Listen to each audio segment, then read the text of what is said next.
Soundings Audiobooks presents an unabridged recording of Blue Lightning, written by Ann Cleeves, read by Gordon Griffin. The moral right of the author has been asserted. This performance is owned by Soundings, Whitley Bay, NE26, 2JT. Chapter 1. Fran sat with her eyes closed. The small plane dropped suddenly, seemed to fall from the sky, then levelled for a moment before tilting like a fairground ride. She opened her eyes to see a grey cliff ahead of them. It was close enough for her to make out the white streaks of bird muck and last season's nests. Below, the sea was boiling. Spindrift and white froth, caught by the gale-force winds, spun over the surface of the water. Why doesn't the pilot do something? Why is Jimmy just sitting there, waiting for us all to die? She imagined the impact as the plane hit the rock. Twisted metal and twisted bodies. No hope at all for survival. I should have written a will. Who will care for Cassie? Then she realized this was the first time in her life she'd been scared for her own physical safety, and was overcome by a mindless panic that scrambled her brain and stopped her thinking. Then the plane lifted slightly, seemed just to clear the edge of the cliff. Perez was pointing out familiar landmarks: the North Haven, the field centre at the North Light, Ward Hill. It seemed to Fran that the pilot was still struggling to keep the aircraft level, and that Perez was hoping to distract her as they bucked and swivelled to make a landing. Then they were down, bumping along the airstrip. Neil, the pilot, sat quite still for a moment, his hands resting on the joystick. Fran thought then he'd been almost as scared as she had. "Great job," Perez said. "Oh, well," Neil gave a brief grin. "We have to practice for the ambulance flight. But I did think at one point we'd have to turn back." He added more urgently, "How'd you get the pair of you? I've a plane load of visitors to take out, and the forecast is that it'll get worse later. I don't want to be stranded here all week." A small group of people waited by the airstrip, their backs to the wind, struggling to remain upright. Perez and Fran's bags were already unloaded, and Neil was waving for the waiting passengers to come on board. Fran found she was shaking now. It had felt suddenly cold after leaving the stuffy cabin of the small plane. But she knew this was also a response to her fear, and to her anxiety about meeting the waiting people, Perez's family and friends. This place, Fair Isle, was part of who he was. He'd grown up here, and his family had lived here for generations. What would they make of her? It would be, she thought, like the worst sort of job interview. And instead of arriving calm and composed, ready with a smile — usually she could do charm as well as anyone she knew — the terror of the flight remained with her, and had turned her to a shivering, inarticulate wreck.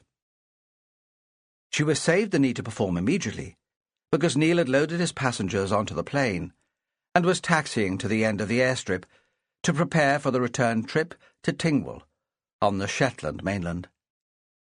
The noise of the engines was very close, and too loud for them to have an easy conversation.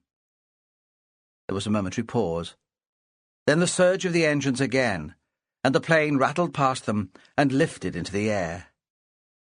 Already it looked as frail and small as a child's toy, tossed about by the strong wind.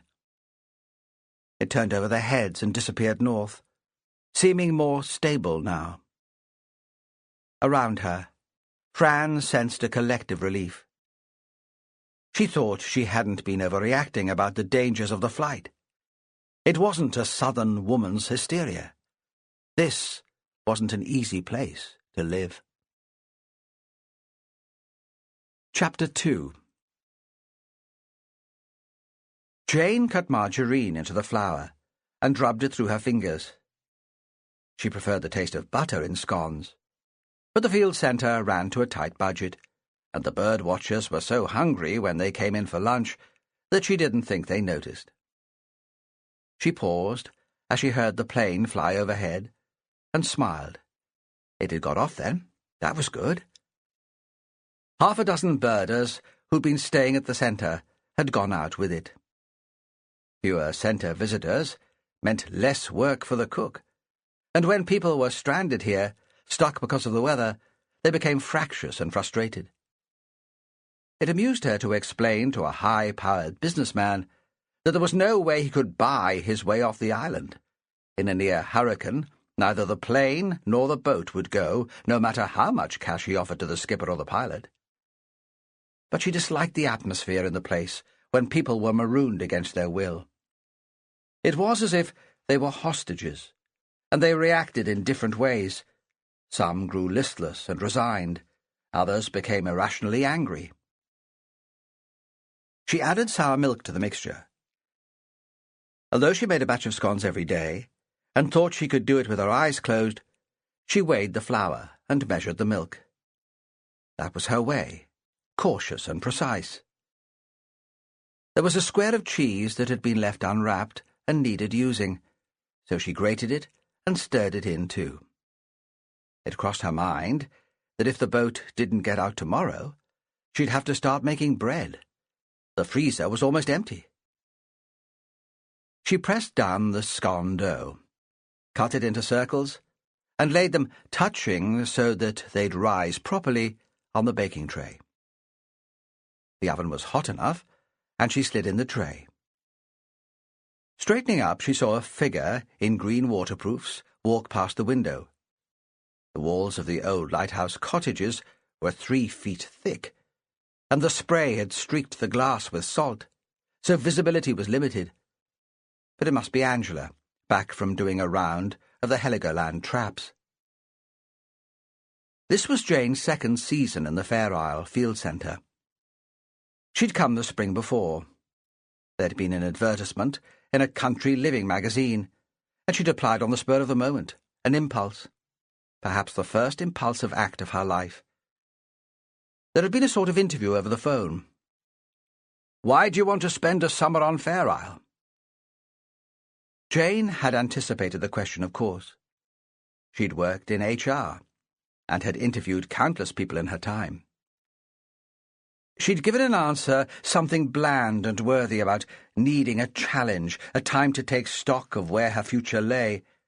It was just a temporary contract after all, and she could tell that the person on the other end of the phone was desperate.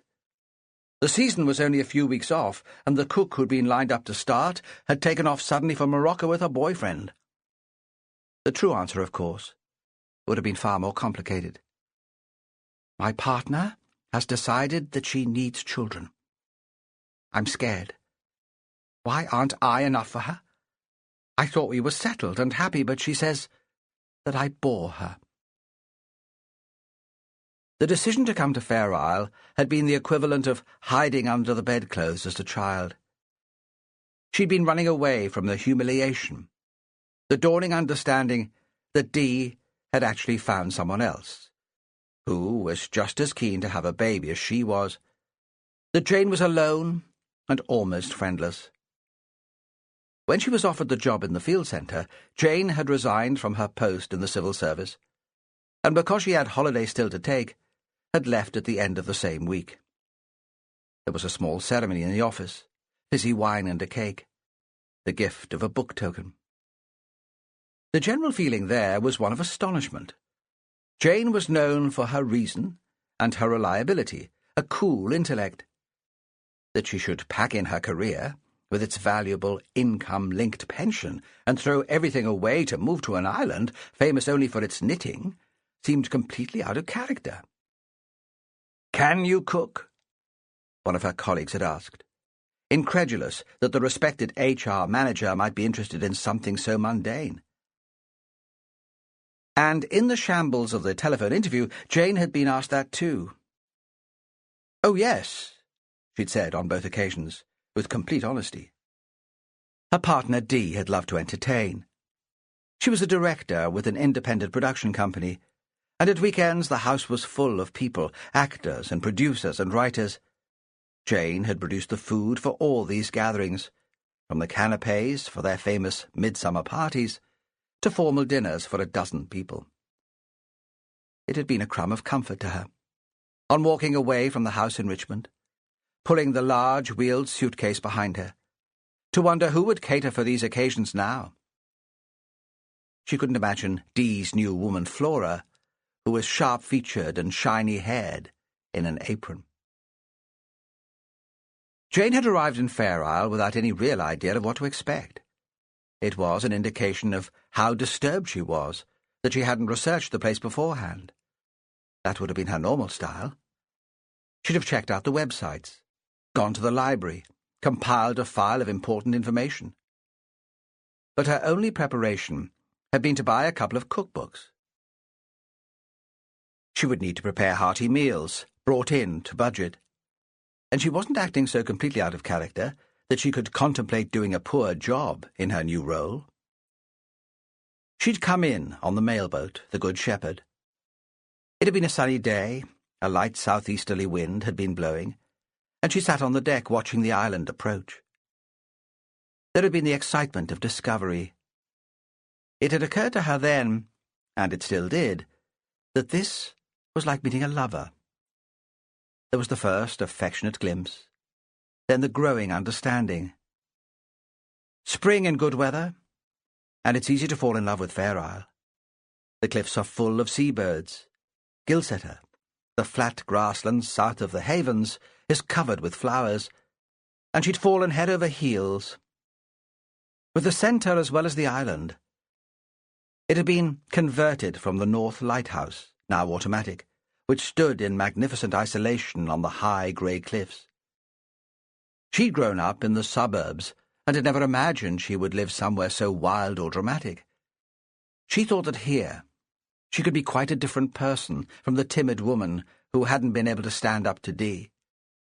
The kitchen had become her place immediately. It was big and cavernous. Once it had been the senior lightkeeper's living room, and there was a chimney breast and 2 windows which looked over the sea. She'd ordered it to suit her, as soon as she'd arrived. Before even she'd emptied her case. It was too early in the season then for guests, but the staff still needed feeding. "What were you planning for supper?" she'd asked, rolling up the sleeves of her cotton shirt and slipping her favourite long blue apron over her head. When there'd been no immediate response, she'd looked in the fridge, and then the freezer. In the fridge there was a stainless steel bowl of cooked rice covered with cling film. In the freezer some smoked haddock. She'd rustled up a big pan of kedgeree, using real butter despite the expense, and big chunks of hard-boiled egg. They'd eaten it around the table in the kitchen. The talk had been of wheatear nests and seabird numbers. Nobody had asked why she'd decided to come to Fair Isle to be a cook. Later, Morris had said it was like Mary Poppins arriving and taking over. They all knew that everything would be all right. Jane had always treasured that remark. She could tell from the smell that the baking was almost ready. She lifted out the tray and set it on the table, pulled the scones apart so they could cook properly inside, and put them back in the oven. She set the timer for 3 minutes, though she wouldn't need it. In this kitchen things didn't burn, not when Jane was in charge. The door opened and Morris came in. He was wearing a flannel shirt and a grey cardigan, cord trousers bagged at the knee, leather slippers. He looked like the crumpled academic he had been before moving to the Isle with his new young wife. Automatically, Jane switched on the kettle. Morris and Angela had their own accommodation within the field centre, but he usually came into the big kitchen for coffee in the morning. Jane had a cafetiere, ordered real coffee from Lerwick. He was the only person with whom she shared it. "The plane got off all right?" he said. "Yes, I heard it." She paused, filled the cafetiere, then lifted the scones out of the oven, just as the timer went off. "How many guests are left?" Morris had given the departing visitors and their luggage a lift to the plane in the Land Rover. "Only 4, he said. "Ron and Sue Johns went out too. They'd heard the forecast and didn't want to be stuck." Jane was transferring the scones onto a rack to cool. Morris took one absent-mindedly, split it, and spread it with butter. "Jimmy Perez was in today, with his new woman," he went on, his mouth still full. "James and Mary were waiting for them. Poor girl. She looked as white as a sheet when she got out of the plane, and I don't blame her. I wouldn't have enjoyed a fly like that." Morris was the centre administrator. The place carried out scientific work, but it also provided accommodation for visiting naturalists or for people who were interested in experiencing the UK's most remote inhabited island. During September, the place had been full of birdwatchers. September was peak migration time, and a week of easterly winds had brought in 2 species new to Britain and a handful of minor rarities. Now, in the middle of October, with the forecast showing fierce westerlies, the centre was almost empty. Morris had taken early retirement from the university to act as a glorified B&B landlord. Jane wasn't sure what he felt about that, and it would never have occurred to her to pry. But she did know that what he loved about the place was the gossip. Perhaps that wasn't so very different from the slightly bitchy chat in a senior common room of a small college. He knew what was going on, apparently, without any effort at all. Jane had kept her distance from most of the islanders. She knew and liked Mary Perez, was occasionally invited to Springfield for lunch on her days off, but they were hardly close friends. "He's the policeman, isn't he?" Jane wasn't very interested. She looked at her watch. Half an hour to lunchtime. She lit the cala gas under a big pan of soup, stirred it, and replaced the lid. "That's right. Mary was hoping he might come back when a croft became vacant a couple of years ago, but he stayed out in Lerwick. If he doesn't have a son, he'll be the last Perez in Shetland. There's been a Perez in Fair Isle since the first one was washed ashore from a ship during the Spanish Armada." "A daughter could keep the name and pass it on?" Jane said sharply. She thought Morris should be more aware of the dangers of gender stereotyping than anyone. All the visitors assumed that he was the warden of the place, and that Angela organised the bookings and the housekeeping. In fact, Angela was the scientist. She was the one who climbed down the cliffs to ring fulmars and guillemots. She took the zodiac out to count seabird numbers, while Morris answered the phone, managed the domestic staff, and ordered the toilet rolls. And Angela had kept her maiden name after they'd married, for professional reasons. Morris smiled. "Of course. But it wouldn't be the same for James and Mary. Especially James. It's bad enough for him that Jimmy won't be home to take on the Good Shepherd. James wants a grandson." Jane moved out into the dining room and began to lay the tables. Angela made her appearance after the rest of them had sat at the table. There were times when Jane thought she came in late just so as she could make an entrance. But today there hardly seemed enough of them to make a good audience. 4 visitors, plus Poppy, Morris's daughter, and the field centre staff, who should be used by now to her theatrics. And Morris, who seemed to adore her, who seemed not to mind at all his changed role in life, as long as it made her happy. Angela had helped herself to soup from the pan, still simmering on the stove, and stood looking down at them. She was 20 years younger than Morris, tall and strong. Her hair was almost black, curly and long enough to sit on, twisted up now and held by a comb. The hair was her trademark. She'd become a regular commentator on BBC natural history programmes, and it was the hair that people remembered. Jane supposed Morris had been flattered by her attention, her celebrity and her youth. That was why he had left the wife who'd washed his clothes and cooked his meals and looked after his children, nurturing them to adulthood, if Poppy could be considered an adult. Jane had never met this deserted wife, but felt a huge sympathy for her. Jane expected Angela to join them, to move the conversation quickly and skillfully to her own preoccupations. That was the usual pattern. But Angela remained standing, and Jane realized then that the woman was furious, was so angry that the hands that held the soup bowl were shaking. She set it on the table very carefully. Conversation in the room dwindled to nothing.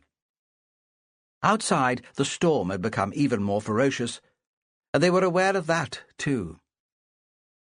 Even through the double-glazed windows, they heard the waves breaking on the rocks, could see the spray like a giant spit blown above the cliff. "Who's been in the bedroom?"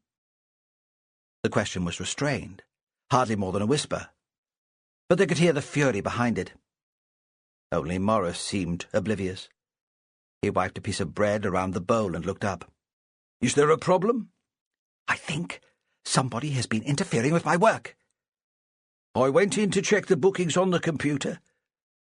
Roger phoned to see if we could fit in a group next June, and for some reason, the machine in the flat wasn't working." "This wasn't on the computer. It was a draft for a paper. Handwritten." Angela directed the answer at Morris, but her voice was pitched loudly enough for them all to hear the words. Listening, Jane was surprised by the image of Angela's writing by hand. She never did, except perhaps her field notes, when no other form of taking a record was possible. The warden was beguiled by technology. She even completed the evening log of birds seen with the aid of a laptop. "It's missing," Angela went on. "Someone must have taken it." She looked around the room, took in the 4 visitors sitting at their own table, and her voice was even louder. "Someone must have taken it!" Chapter 3. Perez had told Fan exactly what to expect of his parents' house.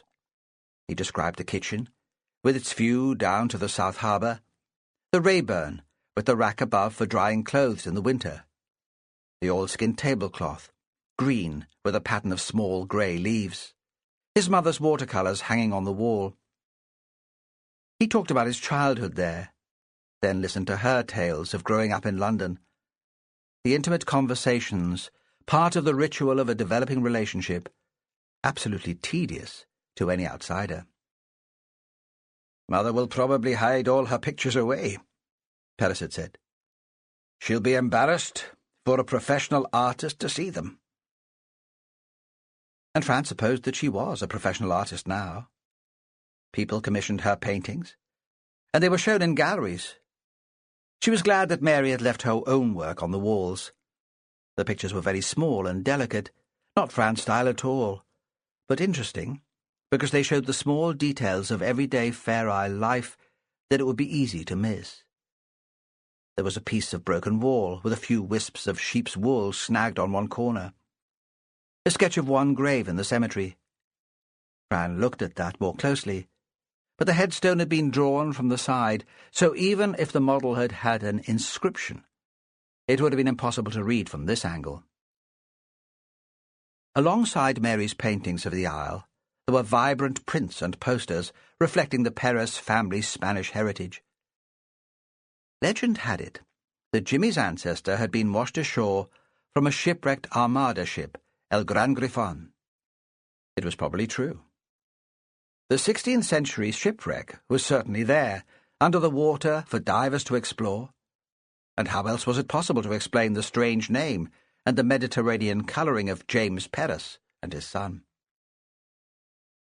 Because the reality of the croft was so close to what she'd imagined, but not exactly the same, it was smaller somehow, more cramped, Fran felt rather that she'd wandered into a parallel universe. She sat at the table listening to Mary and James, and it was as if she was an extra on a film set, disconnected, not involved in the main action. Is this how it'll always be here? I never quite belong? It hadn't been discussed recently, but Fran thought Perez might want to move back here one day. She loved the idea of that, the drama of being in one of the most remote places in the UK, of continuing the tradition of a family that went back to the 16th century. Now she wasn't sure how that would work out in reality. Mary was talking about the wedding plans. Her son and this Englishwoman would be married the following May, and she assumed Fran would be excited, eager to share her ideas for the day. But Fran had been married before. She had a daughter, Cassie, who was spending this week with her father in his big house in Bray. Fran wanted to be married to Jimmy Perez, but she couldn't get worked up about the details of the show. She hadn't expected Mary to be the sort of woman to fuss over flowers, invitations, and whether she would need a hat. Mary had come to Fair Isle as the community nurse, and since her marriage, had shared all the work on the craft. She was a tough and practical woman. But Jimmy was her only son, and perhaps she thought it would please Fran if she showed she was interested in their big day. It seemed to Fran that the older woman very much wanted to be friends with her new daughter-in-law.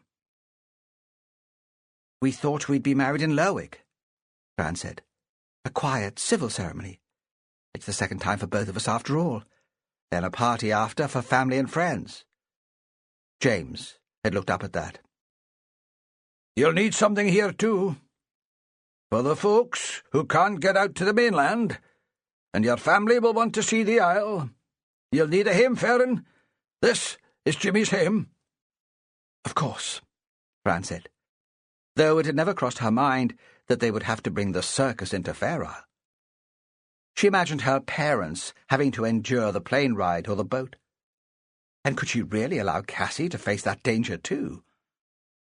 And if there were to be a celebration here, she'd have to invite some of her close London friends. They wouldn't want to be left out. What would they make of it? Where would they stay? "We were thinking we'd have a bit of a party this week to celebrate your engagement," Mary said. "That'll be fun, but I wouldn't want to put you to any trouble." Fran looked at Perez for support. He had been completely silent throughout this exchange. He gave a little shrug, and Fran understood that the arrangements would already have been completed. Nothing they said would change things now. "Oh, I wouldn't have it here," Mary smiled. "There's no room in the house. You couldn't have a proper Fair Isle party without some music, a bit of a dance. I thought we'd book the field centre. There's a good space in the dining room for dancing, and Jane would do the food for us." "Jane?" Fran thought it was safest to focus on the detail. "She works in the centre kitchen. She's a grand cook." "Fine," Fran said. What else was there to say? "Oh, Jimmy," she thought. "I'm really not sure I could live here, not even with you." She turned to his mother. "When were you thinking of holding the party?" "I've booked the field centre for tomorrow." Then in a rush, "Only tentatively, of course. I wanted to ask you first." "Fine," Fran said again, mentally gritting her teeth. After lunch, she felt as if she'd go crazy if she stayed inside any longer. She'd helped Mary to wash up, and afterwards they'd taken coffee into the living room, where a big window looked south over low fields to the water. Jimmy's father was a lay preacher for the kirk, and had disappeared into the small bedroom they used as an office to prepare Sunday's sermon. The three of them sat for a moment in silence, mesmerized by the huge waves that rolled across the South Harbour and smashed into the rocks. It had stopped raining, but Fran thought the gale was even stronger. The noise of it penetrated the thick walls of the house. A constant whining that stretched her nerves, made her even more tense than she would have been anyway. Just outside the window, a herring gull was struggling to make headway against the wind. Fran was reminded of the plane and felt a little sick. She reached out to take her cup and drink the last of her coffee, thinking, "What's wrong with Jimmy?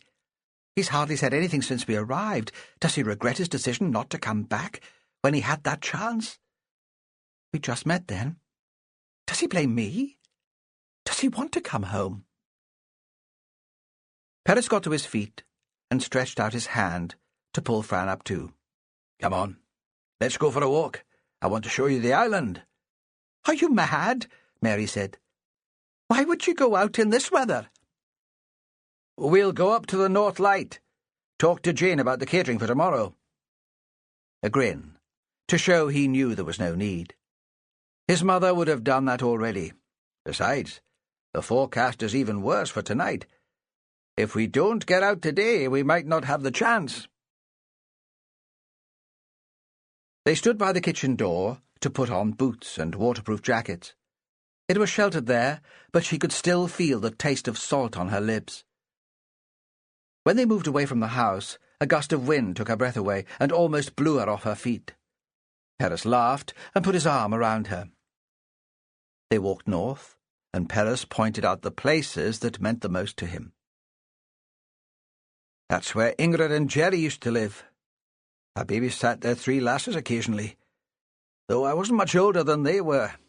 What a dance they led me." "The wind turbine provides all the power for the island now. In my day, every croft had its own generator. You could hear the sound of them starting when dusk fell. That place over on the bank is Myers Jimmy's house. There's Margot, on her way back from the post office." They called in to the shop to buy chocolate and a pile of postcards for Fran to send to her family in the south when the weather allowed for post to go. The talk there was all about the storm. The middle-aged woman in a hand-knitted cardigan leaned across the till. "Any news on the boat, Jimmy?" And when he shook his head, "I can't see it going tomorrow. And the last of the bread's gone now. Just as well I bought in lots of dried yeast. The beer's on the low side too. Let's hope folks have stocked up for themselves." Further north again, the settlements petered out. There was a rise in the land, and Fran could see the road winding away, the hill and the airstrip on one side, and an area of flat grassland on the other. To the right, the sloping bulk of Sheep Rock, jutting into the sea, which gave Fair Isle its instantly recognisable shape from Shetland mainland and from the North Link ferry. "What's that?" Fran had stopped and turned her back to the wind. She thought she was fit, but this was hard going, and she was glad of the excuse to rest. She pointed to a wire mesh cage built over the wall. It was shaped like a funnel, with a wooden box at the narrow end. "A Heligoland trap. It's where the wardens from the field centre catch the birds for ringing. There have been naturalists here since the 50s. They started off in some wooden huts near the North Haven. The place was set up by a couple of guys who were prisoners of war. Apparently, they dreamed of coming back and founding a centre for studying birds and plants. When the North Light went automatic, there was a huge fundraising effort to convert it to a state-of-the-art field centre. In the spring, there are organised courses for botanists. This time of year is taken over by birdwatchers. Sometimes the Isle seems full of people with binoculars and telescopes chasing rare birds." Perez paused. "They're kind of obsessed." "How does it work? The people in the field centre and the islanders. Does everyone get on?" "Generally. We all grew up with a centre on the island, and everyone agreed with the lighthouse conversion. It's so far from the rest of the houses that you can't imagine ordinary folk wanting to live there. It provides business for the shop and the boat and the post office. There have been a few complaints in the past about visitors breaking down walls and flattening crops when they get onto folks' land, but one storm like this could do just as much damage as a horde of birdwatchers. Morris and Angela have been there for about 5 years. Folks seem to like them okay." "I thought your mother said the place was run by someone called Jane." "Jane's the cook. Very good and scarily efficient. The island started to have its parties there, because the food's so good." He began walking again. Ahead of them was an isthmus with a sandy beach on one side, rocks and shingle on the other. "That's the North Haven, where the Good Shepherd puts in," Perez said. "In good weather, she would be moored there. But they've pulled her up onto the slipway. Come on, keep walking. There's still a long way to go." They came onto the lighthouse suddenly, rounding a bend in the single-track road. A row of whitewashed cottages with the tower beyond, and the whole complex surrounded by a low stone wall that had been whitewashed too, enclosing a paved yard, crossed at one end with washing lines. Fran was tired after the walk in the wind. The sky was overcast now, and there were welcoming lights in the small windows. She imagined tea, a fire, and an escape from the relentless noise of the storm. She wasn't sure she'd be able to make the walk back to the south of the island. Perez pulled open a door into a porch with hooks for outdoor clothes, a bench holding odd boots and shoes. There was a smell of damp Wellingtons and old socks, waxed jackets. In the distance they heard raised voices. "I'm really sorry, but that's impossible." A clear female voice, the voice of someone who expected to be taken seriously, someone English and well-educated. "You had the opportunity to fly out on the plane this morning. We did explain that the boat was unlikely to go. The crew won't put their lives and those of their passengers into danger just because you've decided you're bored." Fran decided this must be Jane, the cook. Certainly the speaker sounded scarily efficient. "Nobody told me about the plane." This was another woman, younger. The voice had the complaining whine of a spoiled teenager. "An announcement was made at breakfast. You know I never eat breakfast. You should have found me and told me. Why didn't my father tell me? There was no point by then. The available spare places had already been taken. Oh, God!" The words came out as a high-pitched wail. But Fran thought she sensed real panic behind it, the sort of panic she'd felt when she thought the plane was going to crash. "I hate this bloody place. I'll die if I have to stay here for another day." Chapter 4. Perez lay awake in his parents' guest bedroom, the room that had been his when he was a child. Beside him Fran was sleeping. Their sleeping arrangements had probably caused his parents some anxiety. One of the bedrooms in the house was tiny.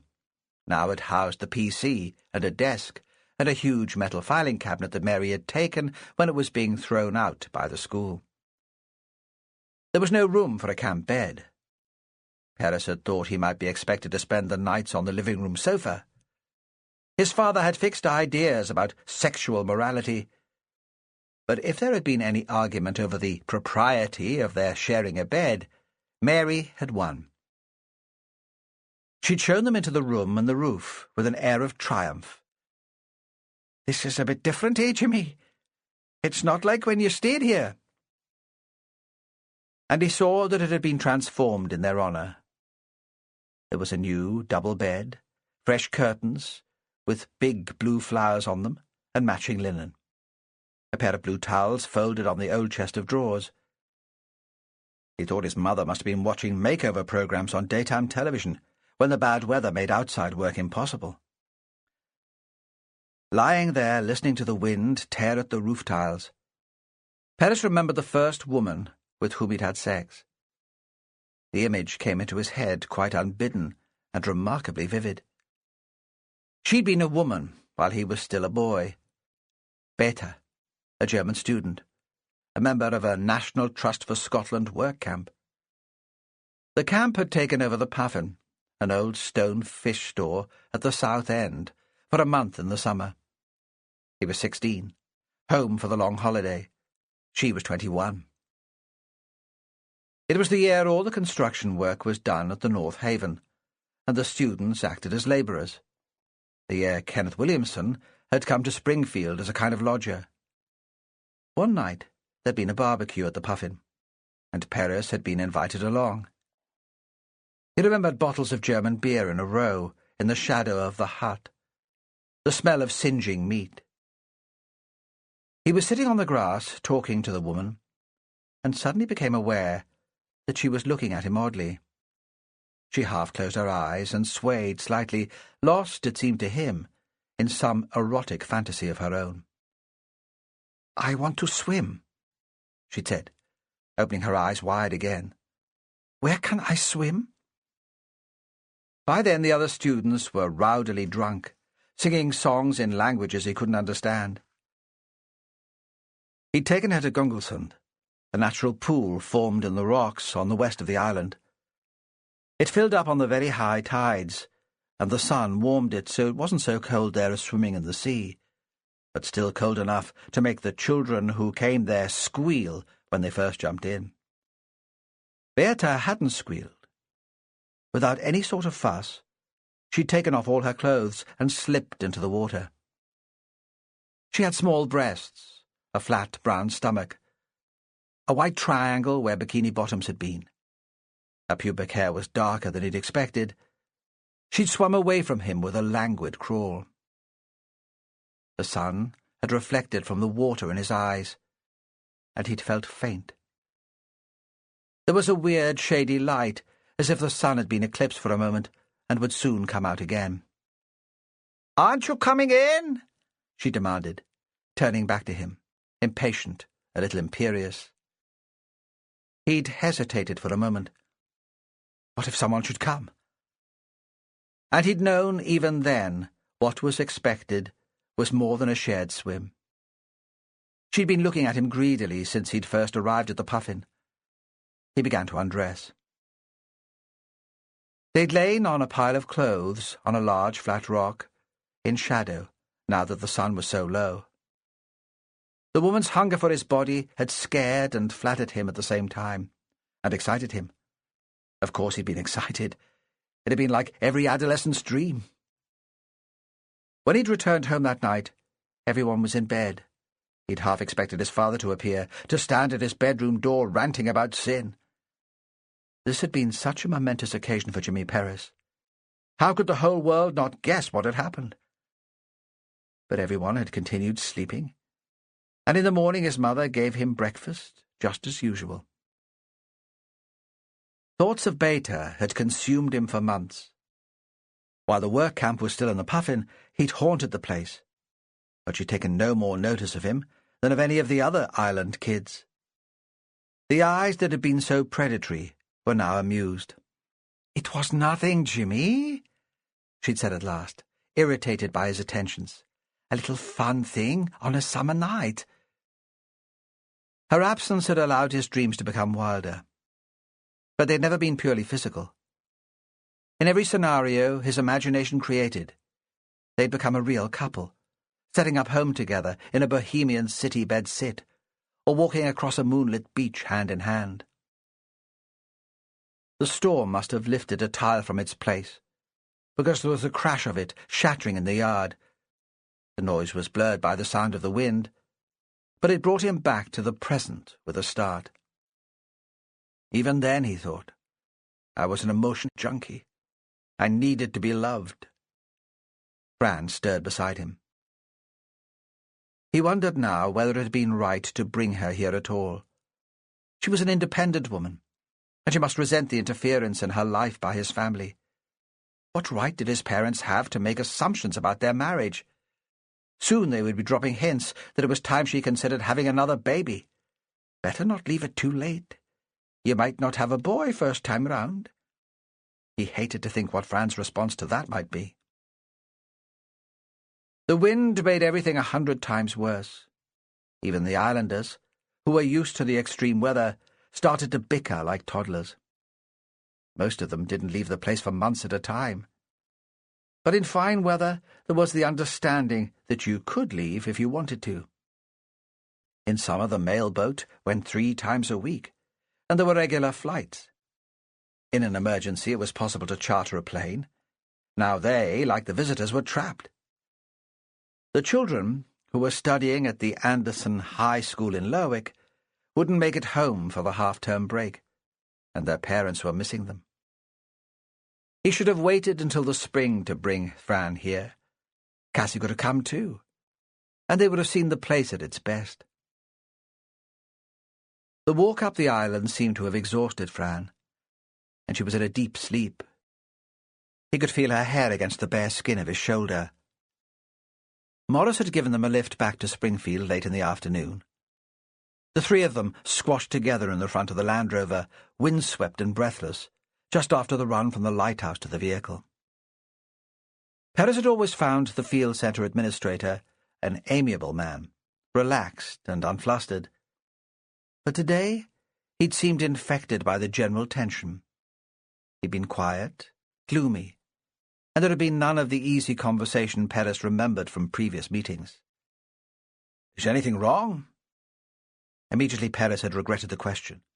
He was on holiday. If there were problems at the centre, it was no business of his.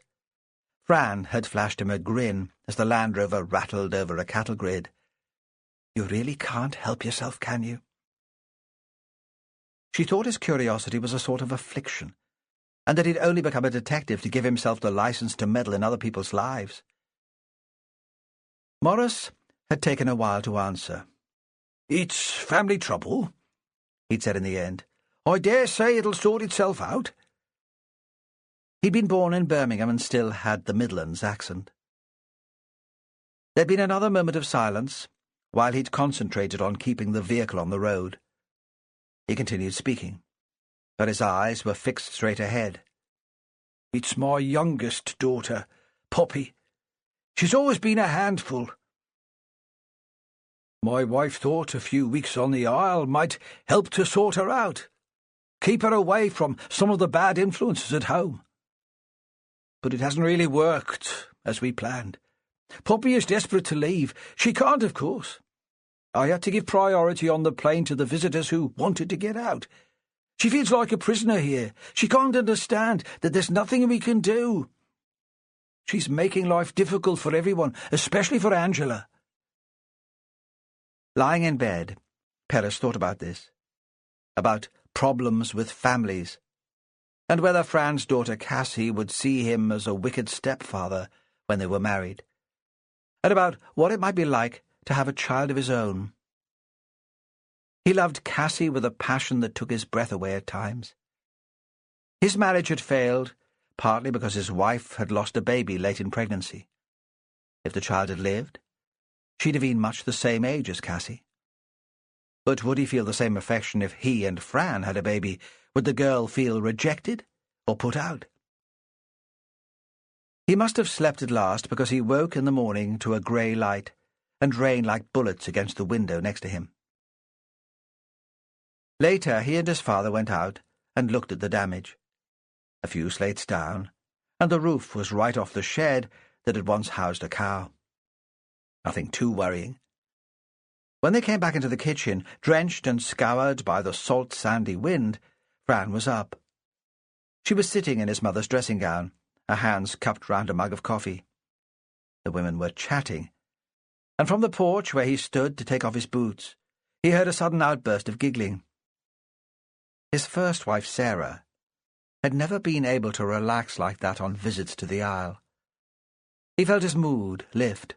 Perhaps it would be okay. Fran was strong enough to deal with his parents after all.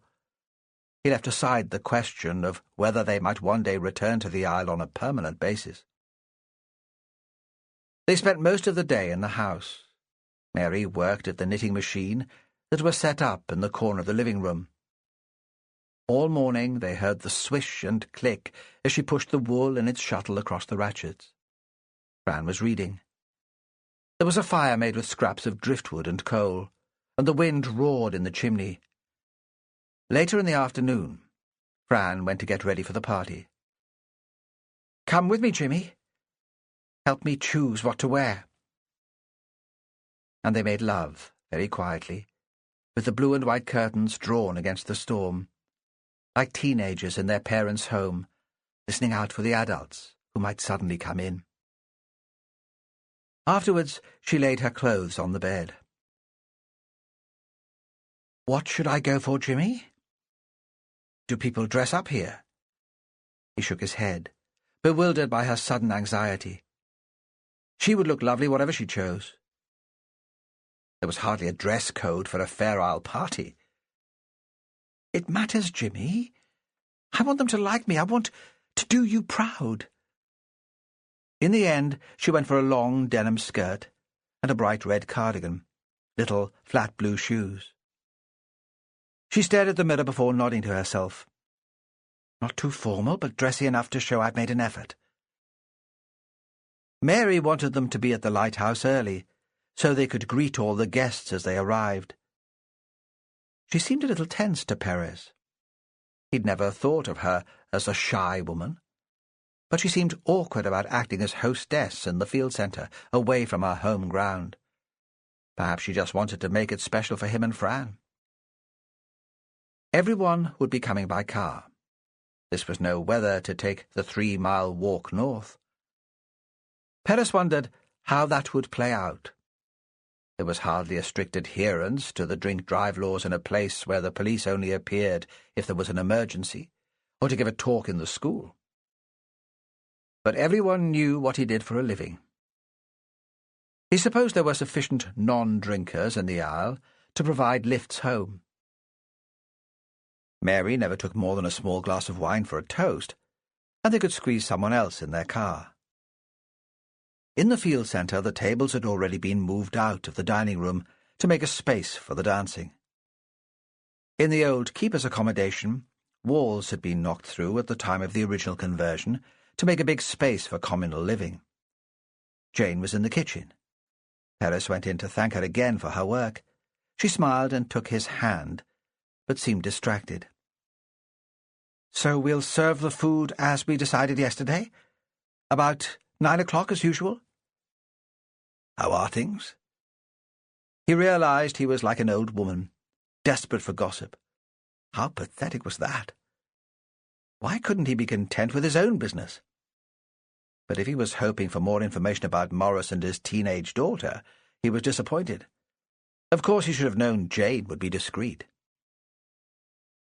"It's been a very good season," she said, with another brief, clipped smile. In the dining room he heard the first sounds of the musicians. The fiddle player was tuning up. They swung into the first reel, and he felt his feet tapping already. Looking out from the kitchen, he saw Fran surrounded by a group of islanders.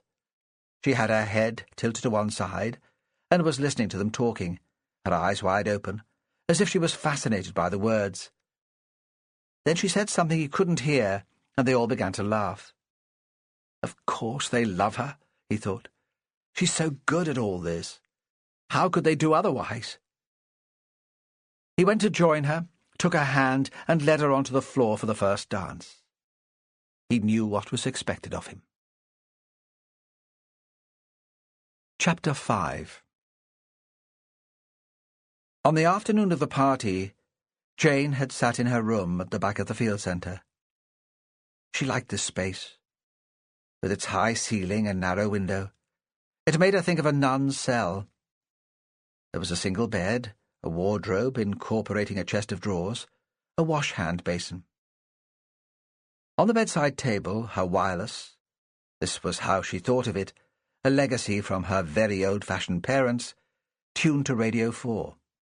On the windowsill a row of books, spines facing outwards, as if on a shelf.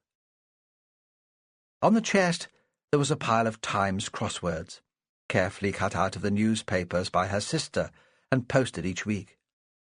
The crosswords were the only things Jane had missed in her isolation. She wondered fleetingly if sisters in enclosed orders were allowed crosswords, and then how many lesbians had become nuns in a less enlightened time. She supposed it would be one way to avoid marriage, the expectation that one would inevitably become a mother. The simplicity of the room appealed to her. She'd gone south for 3 months over the winter, when the field centre was closed for visitors, and it was this clean, sparse space that she'd missed most. She'd spent Christmas with her sister's family, and the good-natured chaos, the squawking children surrounded by wrapping paper and chocolate, had driven her slightly crazy. She'd fallen asleep at night, her senses dulled by the alcohol she needed to keep her sane, and dreamed of her room in the field centre, the ironed white sheets and the plain painted walls. It was 4 o'clock. in the lull between clearing up after lunch and serving dinner. Dinner was already prepared. A casserole was cooking very slowly in the oven. Potatoes had been scrubbed for baking. This evening a simple meal had been essential, because of the Perez party later. Soon she would return to the kitchen to organize the buffet, but most of the work for that was already done. She took off her shoes and lay on the bed. She would rest for half an hour. This was a time of contentment. She loved the contrast between the drama of the storm outside and the peace of her room. She was setting out the party food on big trays before covering it with cling film when Angela came into the kitchen. Jane was listening to the 5 o'clock news on the radio, but Angela's appearance made her reach over and switch it off. Angela never dealt with domestic matters, and her presence in the kitchen was unusual, an occasion. Her natural habitat was outside. She strode like an Amazon across the hill with her telescope on its tripod slung over her shoulder and binoculars around her neck. Indoors, she seemed constrained and restless. Jane assumed that this was about Poppy. They both disliked Morris's youngest daughter. It was the only matter they had in common. She hoped Angela had come up with a plan to control the girl. But it seemed there was something quite different on the warden's mind. "I wanted to talk to you," she said, "about next year." Jane looked up from the tray of pastries. Of course. She was astonished. Angela always left the staffing to Morris. "I was thinking I might come in early next season.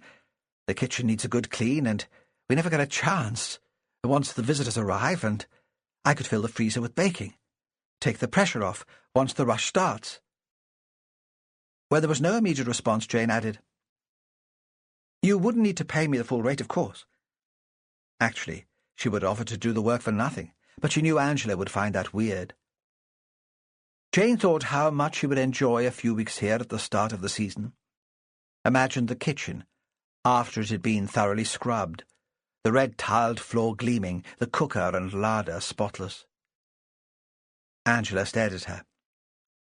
"That's the point. I'm not sure we'll need you at all next year." "You won't need a cook?"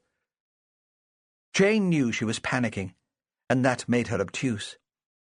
She stared at the younger woman, whose hair was loose today, a black cape down her back. "Of course we'll need a cook, but not you." Angela's tone was amused, slightly impatient. She had better things to do.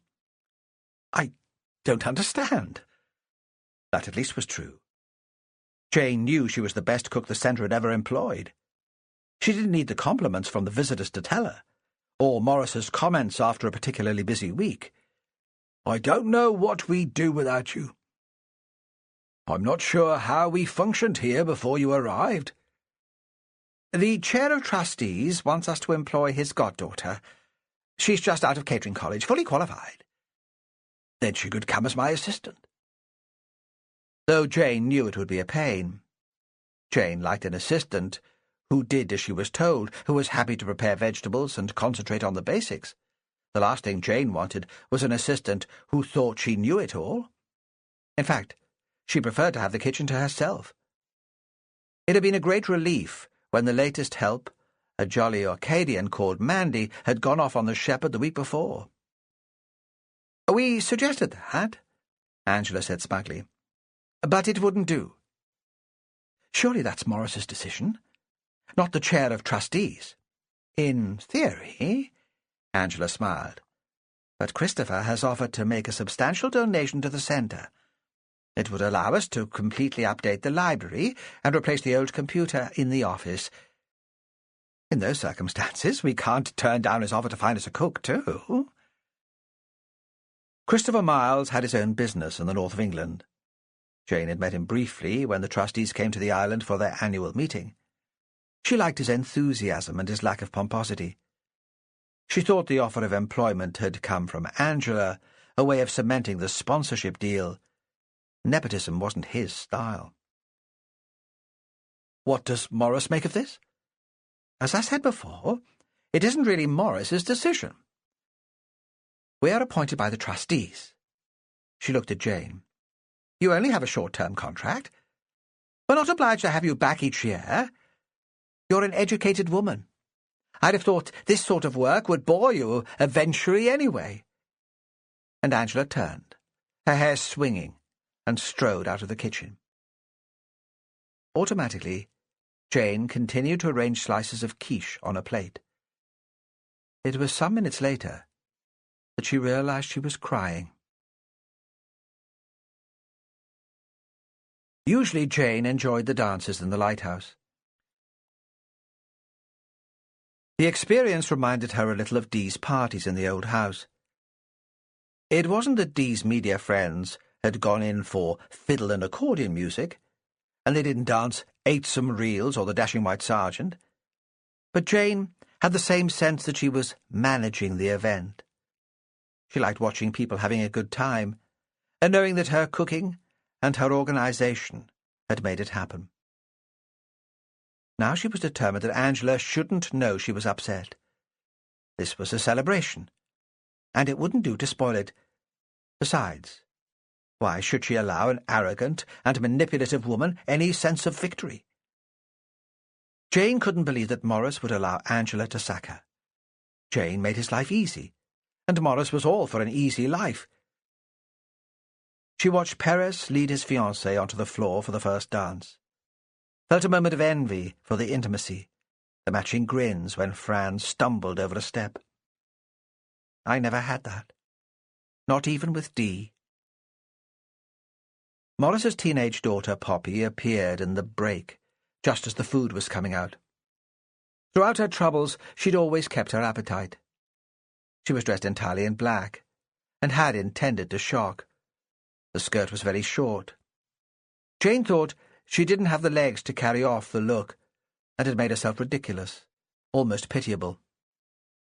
She had a couple of young islanders with her, college students, who'd got into Fair Isle for their reading week before the weather closed down. Jane thought Poppy had been entertaining them in her room. She'd got to know them on previous trips to the island. It was clear they'd all been drinking, but at the moment they were well behaved. The island kids wouldn't cause a scene in front of their parents and grandparents, and at the moment Poppy was taking her lead from them.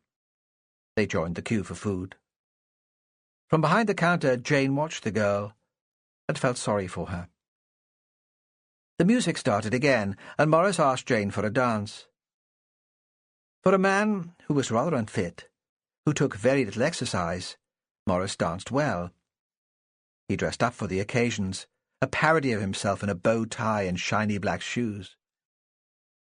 Jane had realized, during her first season, what a part traditional music and dancing played in island life, and had determined to master the steps. She'd watched, taken notes, and practiced in her room. Now she could do them automatically. She no longer had to count the beats in her head. "Angela says you don't want me back next year," she said. They were in the middle of a circle of clapping people. They held hands, arms crossed, elbows bent, and began spinning, their bodies leaning out with the speed of the movement. He didn't have time to answer before they separated, and skipped out of the circle. But with some satisfaction she saw a flush of anger. A moment later they came together again, linked arms, and promenaded around the room, following all the other couples. Ahead of them, Mary and James Perez were light and easy on their feet, so you could believe they'd keep going all night. "Nothing's been decided," Morris said. "She had no right to discuss it with you." "I think I have every right to know what's going on." Jane thought she sounded very reasonable. "I have my own plans to make." "Leave it to me. I'll sort it out." The music stopped, and the dancers clapped and laughed. Outside, the storm grew even more fierce. Poppy lost her temper at the end of the evening, when many of the guests were leaving. By then, Jane had been thinking they'd get through the evening without a problem. The tantrum had been brewing for days. Jane thought Poppy was like an enormous 2-year-old, chubby, demanding and inarticulate. She wouldn't have been surprised to see the girl lying on the floor kicking and screaming. How could you reach the age of 16 and have so little self-control? Angela had been taking her turn working behind the bar. All the field centre staff did a stint on open evenings, and had refused to serve Poppy a drink. Poppy had been clearly drunk, but Jane suspected the decision not to allow her one more can of lager had been a deliberate provocation. Angela disliked the girl, and disliked Morris's attention being distracted by her. The evening was winding up, and perhaps Angela was a little bored. She did like a drama. So suddenly, Poppy started shouting abuse. She leaned across the bar and yelled at her stepmother, "You have no fucking right to tell me what to do!" She took a full glass of beer that had been standing next to her and flung it at Angela. Jane saw with some satisfaction that it went all over the famous hair. The lingering guests moved quickly into the lobby to collect their coats and change their shoes. They were clearly embarrassed. Jane went with them to say goodbye, to hold the door, and warn them to take care on the drive south. Jimmy Perez was the last to go. He seemed intrigued by the scene being played out in the common room and stood watching through the open door. It took Mary to call him away. There was a flurry of thanks. Mary shouted back to her, "You must come and have dinner with us in Springfield before Jimmy and Fran go home." Then came the sound of a car engine over the gale, headlights showing it was still pouring with rain. When all the guests had gone, Jane waited for a moment. The wind caught the heavy outside door, and it began to bang. The storm must have changed direction. Still westerly, which the bird-watchers hated, but with some north in it. She pulled it to again and locked it. The common room was quiet. She supposed Morris and his strange, dysfunctional family had gone through the kitchen to their flat. She began the task of clearing up. The visitors would still want their breakfast the next day. Usually Morris would have stayed behind to help her, but she knew he would have other things on his mind. Ben, the assistant warden, seemed to have rushed off too. Jane stacked plates into the dishwasher and cleared the glasses from the common room. The tables could wait for the following day. She felt oddly happy. Angela had miscalculated. It hadn't been clever to wind up Poppy, so she made a show in public. Morris wouldn't like that. Then there came a horrible thought, worm-like, entering her brain and refusing to leave. She couldn't let Morris and Angela separate. If they were to split up, Angela would stay at the North Light.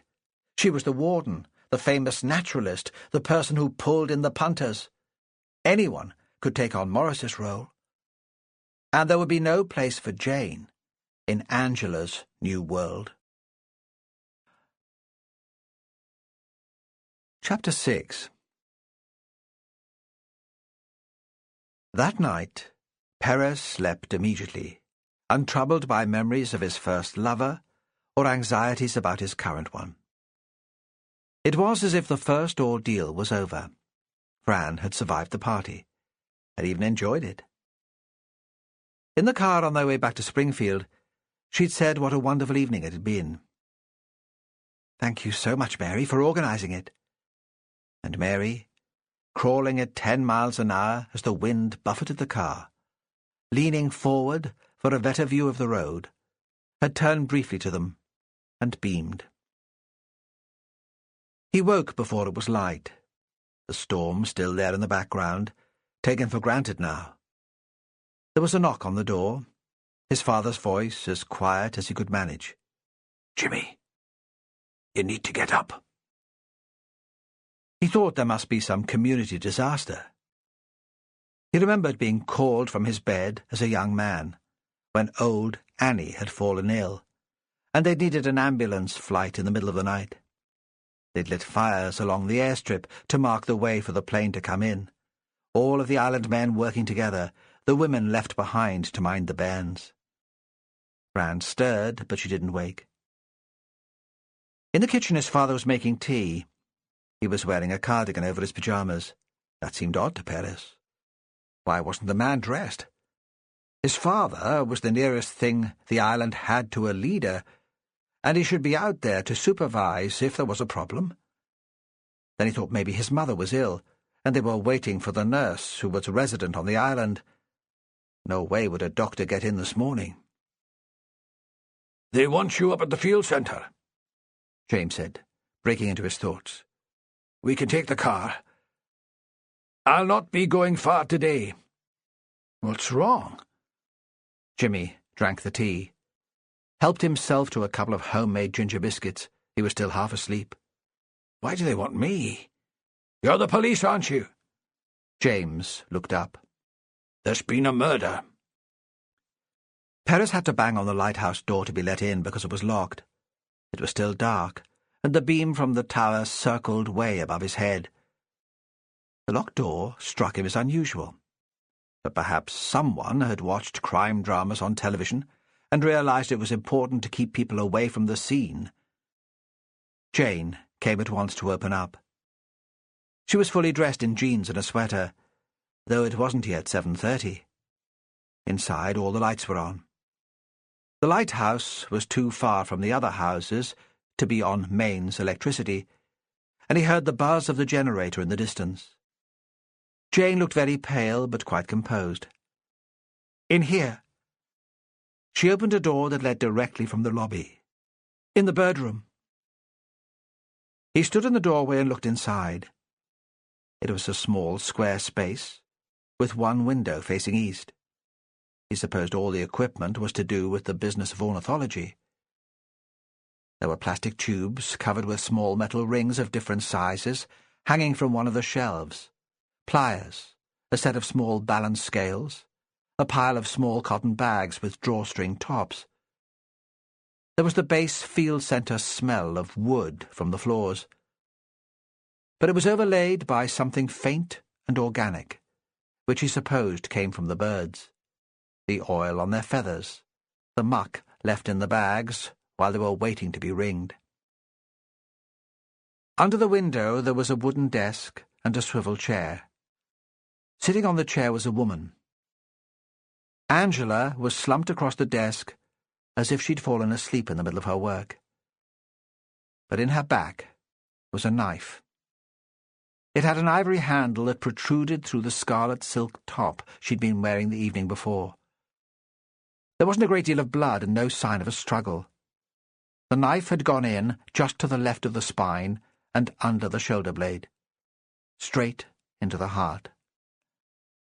Either the killer had known what to do, or it had been a lucky strike.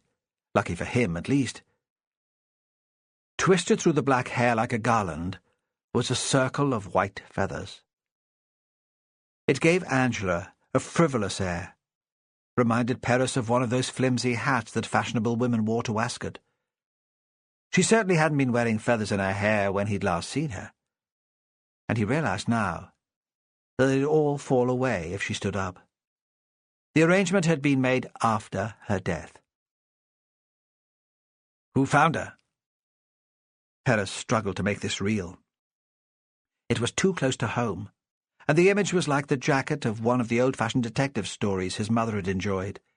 Even the feathers belonged to a different era. Ben Catchpole. The assistant warden. It was his turn to do the trap round. He came in to collect some bird bags on his way out. "Where's Morris?" "In the kitchen. I woke him to tell him. Ben's there too." Perez looked more closely at the still figure. "Didn't Morris realize something was wrong when she didn't come to bed?" "He's in no state to discuss details." The words were sharp, a reproof. "I haven't asked him." "Do you always lock the main door of the centre?"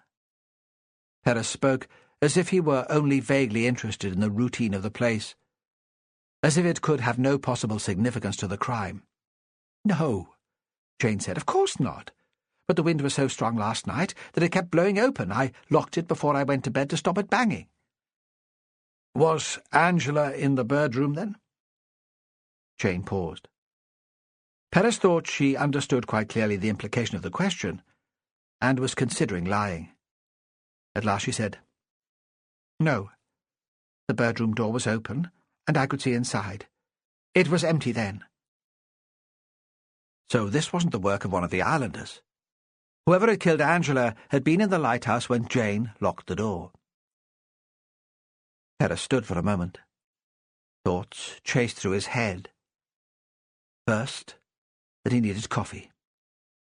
He'd not been drunk the night before, but he had a faint headache, and his brain was sluggish and disengaged.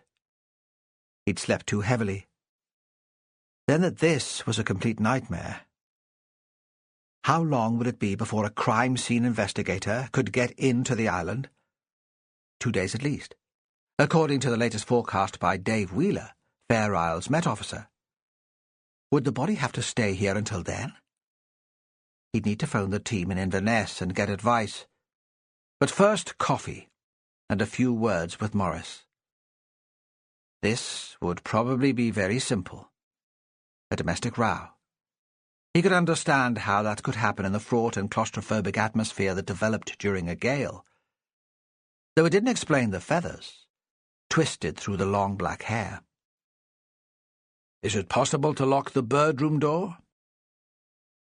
Jane looked dubious, disappeared, and returned a few moments later with a bunch of heavy old-fashioned keys. "These have been hanging in the larder since I first came here." The third key he tried fitted. He locked the door, and followed her through the common room, where the night before they'd all sat drinking and laughing, to the kitchen. It was, he saw at once, Jane's domain. The men sitting at the table looked up when she came in, and seemed comforted by her presence. She fetched ground coffee from the fridge and filled the kettle. Morris was wearing pyjamas and a dressing gown. He was unshaven, red-eyed. "I can't believe it," he said. "I want to see her again. There must be a mistake." "I'm afraid there's no mistake." Perez sat beside him. This didn't seem like the man about to confess to murdering his wife. And if it were a family affair, surely the daughter would be a more likely suspect. Morris half rose to his feet, as if he were about to demand to be taken to Angela, then seemed to find the effort too much for him and sat down heavily again. Ben Catchpole was skinny, with wild red hair. Perez had met him for the first time at the party the night before. He came from the West Country and had a soft rural accent. Perez tried to replay the conversation of the previous evening in his head. What had they discussed? The decline of seabirds. That had been the subject of Ben's doctorate, though it seemed to Perez that he hardly looked old enough to be an undergraduate, never mind to have gained a Ph.D. He'd been passionate, had railed against politicians and environmentalists for their cowardice in dealing with the problem. Fran had joined in the conversation, and Perez had seen at once that she liked the young man. Later in the evening, Perez had overheard Ben telling her he'd been an active member of Greenpeace as a student, remembered a description of a stint at sea monitoring the tuna fishery. Now, nobody spoke for a moment. Jane poured water into the cafetiere. Perez realized his brain was so accustomed to the sound of the wind outside that he no longer noticed it. It was starting to get light. "The visitors will be down for breakfast in a while," Jane said. "I told them we'd make it later today. 9 o'clock because of the party and the weather. What do you want me to do?" "Give them breakfast," Perez said. "Of course. I'll talk to them then." He wondered if Fran had woken yet, if she was sitting in Springfield eating the fancy organic muesli his mother had bought in specially. What would she make of his disappearance, the fact that work had followed him home to the Isle? "But sit down for a moment, please. I'd like to speak to you first." Jane poured out coffee, set a carton of milk on the table, and joined them. "If anyone knows anything about Angela's death," Perez said quietly, "now is the time to tell me." They stared at him, and he thought this might be harder than he'd expected. "Where's Poppy?" Now there was some response. Morris looked towards the window streaked with salt. "You can't think she had anything to do with this?" "There was an argument yesterday evening. It doesn't seem an unreasonable assumption." "She's a child," Morris said. "She has issues with anger management. That doesn't make her a killer." But Perez thought he could hear uncertainty in the voice. Perhaps Morris had come to the same conclusion as him. What must it be like to believe that your daughter was a murderer? "Talk me through what happened here, after I left." "You heard the argument in the common room when Angela refused to give Poppy a drink?" Perez nodded. "A couple of our visitors were still up. I asked Ben to look after the bar, and I took Poppy into the flat. You know we have our own accommodation at the west end of the centre." "Where was Angela?" "She was already in the flat. She was drying her hair. Poppy had thrown beer over her." He looked directly at Perez. "She was drunk. It was childish, pathetic, but not malicious. Not murderous." "How was Poppy then?" Morris gave a little grin. "Still angry. Unapologetic. She was here against her will. There'd been problems at school. Nothing serious, but she'd been excluded for a fortnight. Her mother decided a period away would be good for her. I thought she'd enjoy the island. She liked it here when she was younger, but I suppose a 13-year-old tomboy has a different outlook on life from a 16-year-old young woman." He paused. "There's a boyfriend at home. She has the melodramatic notion that we're trying to keep them apart. If anything, her anger was directed at me, not Angela." "How did Poppy and Angela get on?" Perez finished his coffee, and hoped there was more left in the pot. "Angela didn't have a drop of maternal blood in her body. Poppy was an irritation to her, but she knew the irritation would be temporary." Perez was astonished by the honesty of the comments. People usually spoke more kindly of the dead, especially dead partners. Morris seemed to register the surprise. "I'm a historian by training, Jimmy. Telling the truth has become a habit." Perez nodded. "What happened when you got Poppy back to the flat?" "I laid her on her bed and went to get her a glass of water.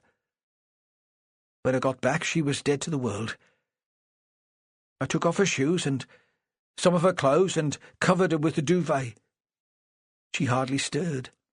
She was practically unconscious. There's no way she got out of bed and stabbed my wife, or threaded feathers through her hair. Where would she get those?" "Why didn't you look for Angela when she didn't come to bed?" "She said she was going to do some work. She was young, Jimmy. She never seemed to get tired. There was a paper she was preparing, and she was close to the deadline. I went to bed and straight to sleep. I didn't even notice she wasn't there." He looked up with blank eyes. "I loved her, you know, from the moment I first met her. She was a bright postgraduate student then. I knew it was madness, but there was nothing I could do to stop it. My wife and I were happy, settled, and I wrecked all that in a clear-sighted, self-destructive series of actions that alienated my children and my friends. And I wouldn't have changed it. Even now that she's dead, I wouldn't go back and do anything differently." He stood up. "I have to wake Poppy and tell her what's happened. That's all right, Jimmy. You will allow me to do that?"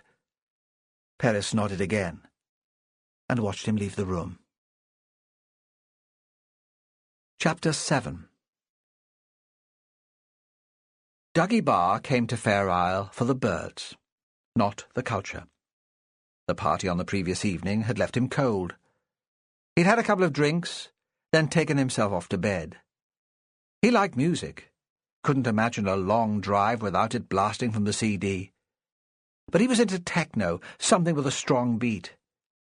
He'd never understood the attraction of folk music, of wailing fiddles and howling singers.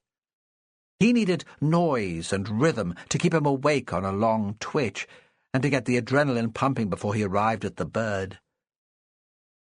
When it came to his list of species seen in Britain, he was up there with the best of them, respected.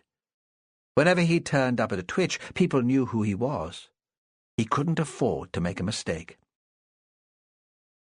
He'd been coming to Fair Isle since he was a boy, staying in the old place down at the North Haven. He'd found the UK's first brown flycatcher here in 1992, when he was 15, and had sneaked away early from school at the end of the summer term, with a group of like-minded older friends, leaving his mother bewildered by his behaviour.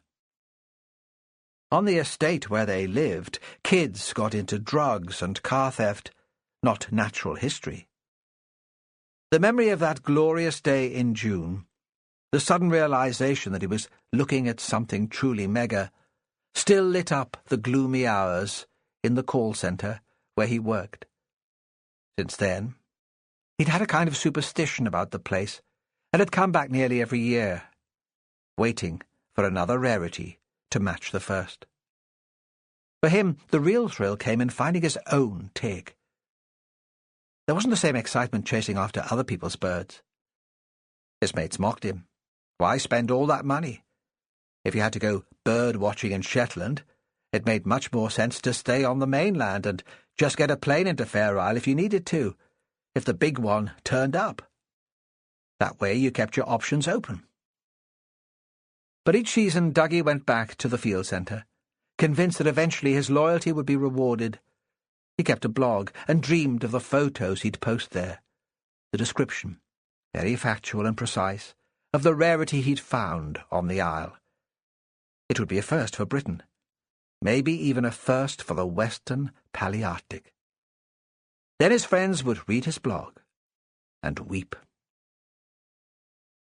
Dougie had never married. Some of his mates had gone to Thailand to find a bride, and at one time Dougie had been tempted to go down that route. He imagined a small, pretty woman, mild-mannered and grateful to be in the UK. He would be her hero. After all, he would have rescued her from poverty, perhaps from a life on the streets. She would provide companionship, laugh at his jokes, come birding with him. There would be sex, regular sex. But his acquaintances' Thai brides turned out to be strong and forceful women. They laughed at their men and made their lives a misery. Dougie had decided it would be better to continue alone. At least he had nobody else to consider when the pager beeped, and there was a rare bird, a tick at the other end of the country. He could just put his binoculars round his neck, load the telescope into the car, and go. Occasionally he had fantasies about a woman in the call centre where he worked. He was a supervisor now, and most of the team he managed were women. He listened in to their calls, heard the soft, persuasive voices talking to the anonymous customers at the end of the phone, and imagined that they were trying to please him. Once or twice he'd plucked up courage to ask one out, but that always seemed to end in disaster. Even if she agreed to go out with him for dinner or a film, the fumbling advances at the close of evening ended in humiliation. Then he would imagine her talking to the other women he supervised. During training sessions, he sensed they were all secretly laughing at him. He decided it wasn't worth putting himself through that cycle again. The anxiety leading up to the invitation, the rejection, the resulting paranoia. Let us stick to the soft porn DVDs he brought back from trips to the continent, and birding. In that world at least he had achieved. The wind had been westerly since he'd first landed on the island. Most rarities came into Fair Isle on easterly winds, swept away from their usual migration routes through Scandinavia, Russia, or Siberia. The first few days he'd remained optimistic. Some of Fair Isle's rarities had arrived in Westerlies after all. He'd got up at first light, walked miles, taken out a packed lunch so he could spend the whole day in the south of the island where most of the migrants appeared. He'd accompanied Angela and Ben on the trap rounds in case a rarity appeared out of nowhere in the catching box. Sometimes miracles like that happened. But now the westerly gales had taken their toll on his mood. He heard the shipping forecast each evening with increasing depression. He would return to work at the end of the fortnight with nothing to show for his dedication. If he could get off the island at all. This late in the season, most of his friends were on the Isles of Scilly. There'd always been a smattering of rare birds from the States, and they were sending him jubilant texts. Dougie found it easier to think about birds than the other parts of his life. He hadn't slept well. These days he didn't sleep much. Turning on his side, he heard Hugh's breathing. Since the departure of the plane 2 days before, Hugh Shaw was the only other unmarried visiting birdwatcher left on the island, and they shared the dormitory. Dougie lay awake, listening to the young man's breathing, and his thoughts wandered again. Hugh was ambitious, sharp, a brilliant birder for someone so young. Ornithology was all they had in common. Dougie had gone to the local comprehensive and worked in a factory before he got into sales. Hugh had been expelled from some smart boarding school, then gone travelling. Despite the disgrace of the expulsion, his parents had funded the worldwide trip. Talking about it, Hugh had given a wide, slow grin. They hoped it would make me grow up. It just gave me a gigantic bird list. On the long dark evenings while they waited for the wind to change, Hugh had told stories of his journey, being mugged in Vientiane, being chased by an elephant in India. He spoke with a laconic old-fashioned public school accent that made the tales seem unreal. His hair was long and floppy, and he had a self-deprecating smile, so it was impossible to tell how much was true. "What will you do now?" Dougie had been fascinated by the young man's lifestyle. Dougie had always had to earn a living. He might throw the occasional sickie when a rare bird turned up, but he couldn't afford to lose his job. "I was thinking I might get a job leading birding tours. How difficult can that be?" There'd been the same grin. Dougie had thought of the responsibility of that work, the demanding customers in alien places, and had decided he was better off in the call centre. It would be weird to mix work and his passion for birds. Besides, he'd always been good at selling. He knew the gentle approach usually worked best, but he had a sense about when it was time to move in for the kill. In the dormitory, Dougie turned onto his back. Somewhere in the lighthouse below, a door shut, and there were muttered voices. Usually, in these sleepless hours before dawn, he passed the time with sexy daydreams about Angela. She'd always terrified and fascinated him at the same time, with her brown legs, her full breasts, and the long black hair that made him think of a witch or a vampire.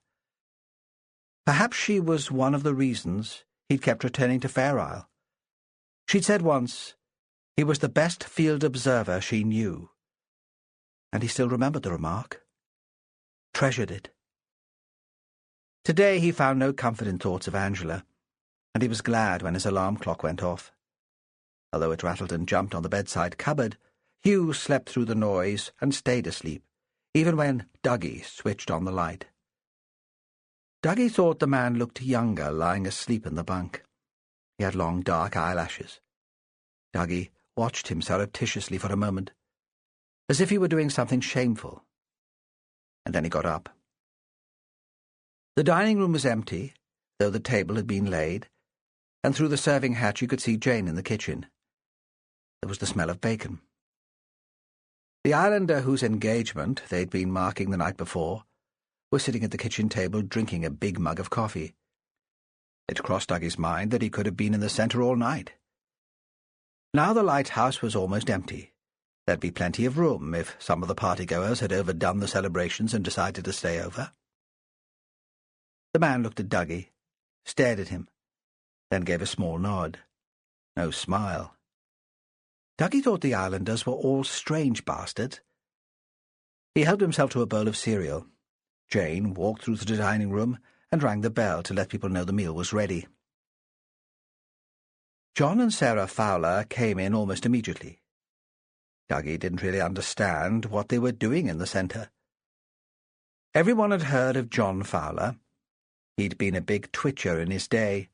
He wasn't much older than Dougie. But Dougie thought of him as part of an earlier generation, the gang that had hung around the North Norfolk coast in the early 70s. Now Fowler was more famous as a bookshop owner and collector of natural history books. You never saw him in the field much these days, and if you did, people just took the piss. Over the years, he'd made a couple of really bad identification mistakes. On one occasion, he had all the Shetland birders turning out to Verkey just for a dark meadow pipit. Of course, everyone made mistakes, but Fowler had gained a reputation as a stringer, as someone who regularly claimed to see impossibly rare birds. Dougie thought if people talked about him the way they spoke of Fowler, he'd never go birdwatching again. He'd probably kill himself. In the field centre, Dougie found it awkward to talk to Fowler. It wouldn't do his reputation any good to be too friendly. He was polite enough, passing the marmalade and the butter when required, but he showed no interest in the couple's lives away from the island. Now, as the Fowlers took their places at the table, Dougie thought how similar they looked, more like brother and sister than husband and wife. They had the same faded brown hair, wispy and rather untidy, the same thin lips. And it seemed to him now that they didn't behave like any of the married couples he knew. They were too careful with each other, too polite. There was none of the banter and bickering he saw in his married friends, no laughter. Had they always been that way? Or had something happened to make them so tense? Sarah seemed to depend on her husband without enjoying his company. With an unusual insight, Dougie thought perhaps they'd come to Fair Isle to mend their marriage. Jane stuck her head round the door into the dining room and broke into his thoughts. "Would you mind giving Hugh a shout, Dougie? Jimmy wants to talk to everyone." Dougie hesitated. He didn't think Hugh would be pleased to be dragged downstairs to hear what an islander might want to say. He was usually polite enough, but he did just what he wanted.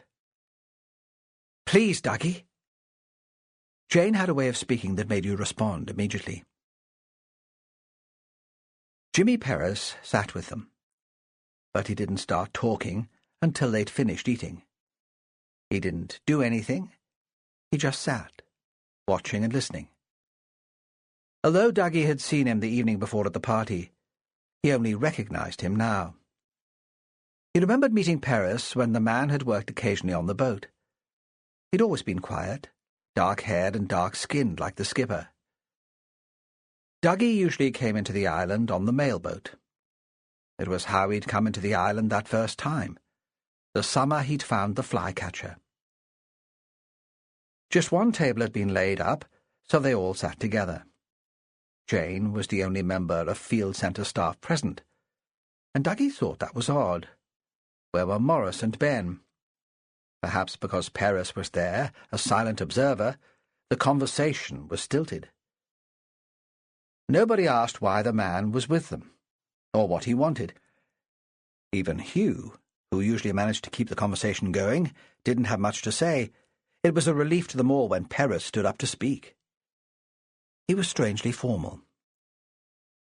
"I'm here in my capacity as Inspector with Highland and Islands Police." He spoke slowly, as if he was worried they might not understand his accent. Dougie remembered then that the man had gone south to become a cop. He'd heard old man Perez talking about it once in The Shepherd, grumbling because his son wasn't there to help on the croft or the boat. That was the day they'd seen the killer whales, just as they left Shetland mainland. "Angela Moore is dead." The words cut into Dougie's memory of the huge mammal swimming beside the vessel. He looked at Hugh, who only blinked once. There was absolute silence in the room. "I'm sure you'll cooperate with our efforts to find out what happened to her." Perez leaned back against a table and seemed to be waiting for them to respond. "How did she die?" Dougie was surprised that it was John Fowler who asked the question. Usually he contributed little to the general conversation. "She was murdered. I'm sure you'll appreciate why I can't give any details at this point." "Who killed her?" Fowler again. "That's what I need to establish." "It's obvious, surely." Hugh looked around the room, and they all waited for him to speak. He had that way of getting people to listen to him. A storyteller, Angela had called him. Or my storyteller when she wanted him to entertain her, to sit beside her in the common room and relive one of his adventures. Though Dougie had never been quite sure what Angela had made of Hugh, it was as if the pair of them had been playing a dangerous game. They were both chancers, adventurers. Now the young man's voice was relaxed and easy, as if he was about to start one of his traveller's tales. He was wearing denims and a grey rugby shirt. It was odd how the details of his fellow guests were fixed suddenly in Dougie's head. It was as if he was in the field looking at a new bird, branding the way it looked in his memory. Hugh continued. "Poppy and Angela were arguing last night. We all saw that. Poppy lost her temper once and must have done it again." He paused, repeated again, almost apologetically. "Obvious." Perez hesitated and chose his words carefully. "Oh, no," he said. "I don't think that's true at all. Not obvious. In a murder investigation, nothing's ever quite that simple." Chapter 8. Perez stopped outside Morris and Angela's flat and listened. Nothing. He tapped on the door and went inside, walking straight into a large room with an original fireplace facing the door and windows on two sides. One looked south, through the gap in the surrounding wall, towards the pool the islanders called Golden Water, the other out to sea. For a moment he was aware of the outside reality of sky, wind, and water. Talking to the visitors in the dining room, he'd been so focused on the people that he could have been in any of the bare rooms he'd used to interview witnesses during his career. There could have been city roads outside. He thought again that this case was too close to home. In normal circumstances, he would have stepped away, handed the investigation to a colleague who was less involved. This was all wrong. It felt twisted and unnatural. Morris Parry and his daughter sat on a low sofa, which was covered by a woven throw. They were lit by a small lamp on the table beside them. It was barely light outside. There was a plain brown carpet, with a scattering of sheepskin rugs on the floor. The curtains were the same as in the public rooms in the field centre. Even though this was Angela and Morris's personal space, they'd done little to make it their own. Poppy was wearing a dressing gown, pink, too small for her. Perhaps it had been left here when she was a child. Last night's makeup was streaked on her face. Her hair was still stiff with gel. She was crying, and Morris held her in his arms. He frowned when he saw Perez looking at them. "Couldn't you give us a little more time?" Perez shook his head. "Sorry." If Poppy was going to confess to killing her stepmother, best that it happened quickly. He could be on the phone to the fiscal and explain that there was no mystery here, no need for drama. A disturbed adolescent with a knife? In big cities, almost a commonplace. They could make arrangements for Poppy's care on the island and decide what would happen to her once they were able to get her off. Then he could start worrying about what he should do with Angela's body. "I'm so sorry." The girl looked up at him with smudged panda eyes. He said nothing. Let her tell it in her own words and her own time. He supposed he should caution her, but this was hardly a formal interview, and her father was with her to protect her interests. "I spoiled your engagement party," she said. "I didn't mean to. It was stupid, childish." "Angela's dead," he said. "More important than a party." "I'm sorry about that, too." She looked up at her father. "I didn't like her much, but she didn't deserve to be killed. I can't apologize for that, though. I didn't do it. I wasn't responsible." Her voice was very quiet, but it was reasonable. It was hard to believe that this was the overwrought young woman who'd caused such a scene the night before. "I know, sweetheart." Morris stroked the hair away from his daughter's face. "I know you couldn't do anything like that." Perez watched. He imagined how tense and claustrophobic it must have been in this apartment in the days leading up to Angela's murder. An enclosed space inside the enclosed space of the lighthouse, sealed off from the rest of the island by 2 lots of walls.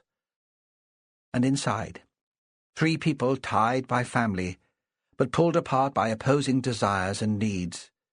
The stress, he thought, must have been unbearable. There would have been little reason in the conversation then.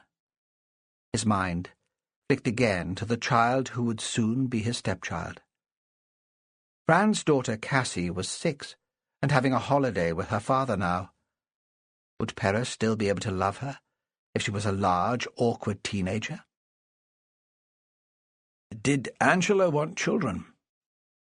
The question was directed at Morris, over Poppy's head, and was out before he'd had time to consider the tactlessness of asking it in the girl's presence.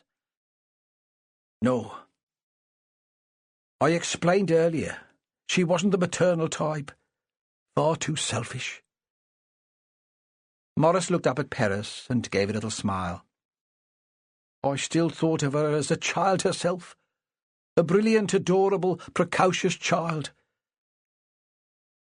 "I need to talk about Angela. About why someone might have wanted her dead." "Of course you do, Jimmy." There was something patronizing in the tone. "Of course. Play your little games if it makes you happy." "It must be important to you, too." "To find out who killed her? No. Not right now. I'm trying to work out how I can survive without her. Revenge might come later." "I'm not talking about revenge," Perez thought. "I'm talking about justice." But he couldn't say that. It would sound impossibly pompous. He wanted to talk to Morris and Poppy separately, but he could tell that individual interviews would have to wait. They were clinging to each other, and he realized it would be impossible to prise them apart. It seemed to Perez that it wasn't grief that had brought father and daughter together now. The sudden absence of Angela in their lives had made the closeness possible, had somehow made them come to their senses. It was as if a spell had been broken. When he left the room, he thought they'd hardly noticed he was gone. The centre's common room was furnished much as the living room in Morris and Angela's flat, but there was a library in the corner, floor-to-ceiling shelves containing natural history books, with a pile of paperback novels relegated to a low table. Perez checked that no one was sitting in the high-backed chairs. Then he called a Coast Guard officer friend using his mobile phone. The reception was poor, but the field centre landline had a number of extensions, and he didn't want to risk being overheard. He stood by the window and looked out at sea. "I know there's no possibility of a plane or a boat today, but I wondered about the Coast Guard helicopter." "No chance. I mean, It's hardly a matter of life or death, is it? I'm not prepared to risk my crew for a body." The next call was to Inverness. "I've got a problem." He'd asked to be put through to his line manager, a cheerful Englishman who'd moved to the Highlands for the fishing and was even more cheerful now that retirement was approaching. Perez explained the position. "I feel that I'm too close to the case, but none of my family members is involved and there's no chance of anyone else getting in to take it over, at least for the next 24 hours. "It's yours then, laddie." Frank had taken to using strange words that he thought sounded Scottish. "And I'm assuming you'll have it all wrapped up by the time the weather improves. How many suspects can there be? You'd better let the Iron Maiden know." The Iron Maiden. Rona Lang, the fiscal, based in Lerwick on Shetland mainland. A woman with political ambitions and the knack of covering her back in every situation. "Put me through to Vicky Hewitt first." Perez wasn't sure he could face Rona Lang just yet. He needed to know exactly what he was doing before then. And that meant sorting out how he should manage the crime scene. Vicky was the Highland and Islands scene coordinator. She was a no-nonsense Yorkshire woman with a sense of humour and experience of working with a big English force before taking up her present role. He thought she'd enjoy his dilemma. It would amuse her to think of him working without backup. "What have you got for me this time, Jimmy? Should I be packing my bags and taking my seasick pills?" "Not yet. This one I have to deal with on my own. I have a dead woman with a knife in her back, and no way of getting any forensic support." He talked Vicky through the situation, imagined her sitting with her elbows on the desk taking notes, grinning at his dilemma, the inevitable can of Diet Coke beside her. "So what should I do? I can't leave her there indefinitely. The chopper should get in tomorrow, but there's no guarantee.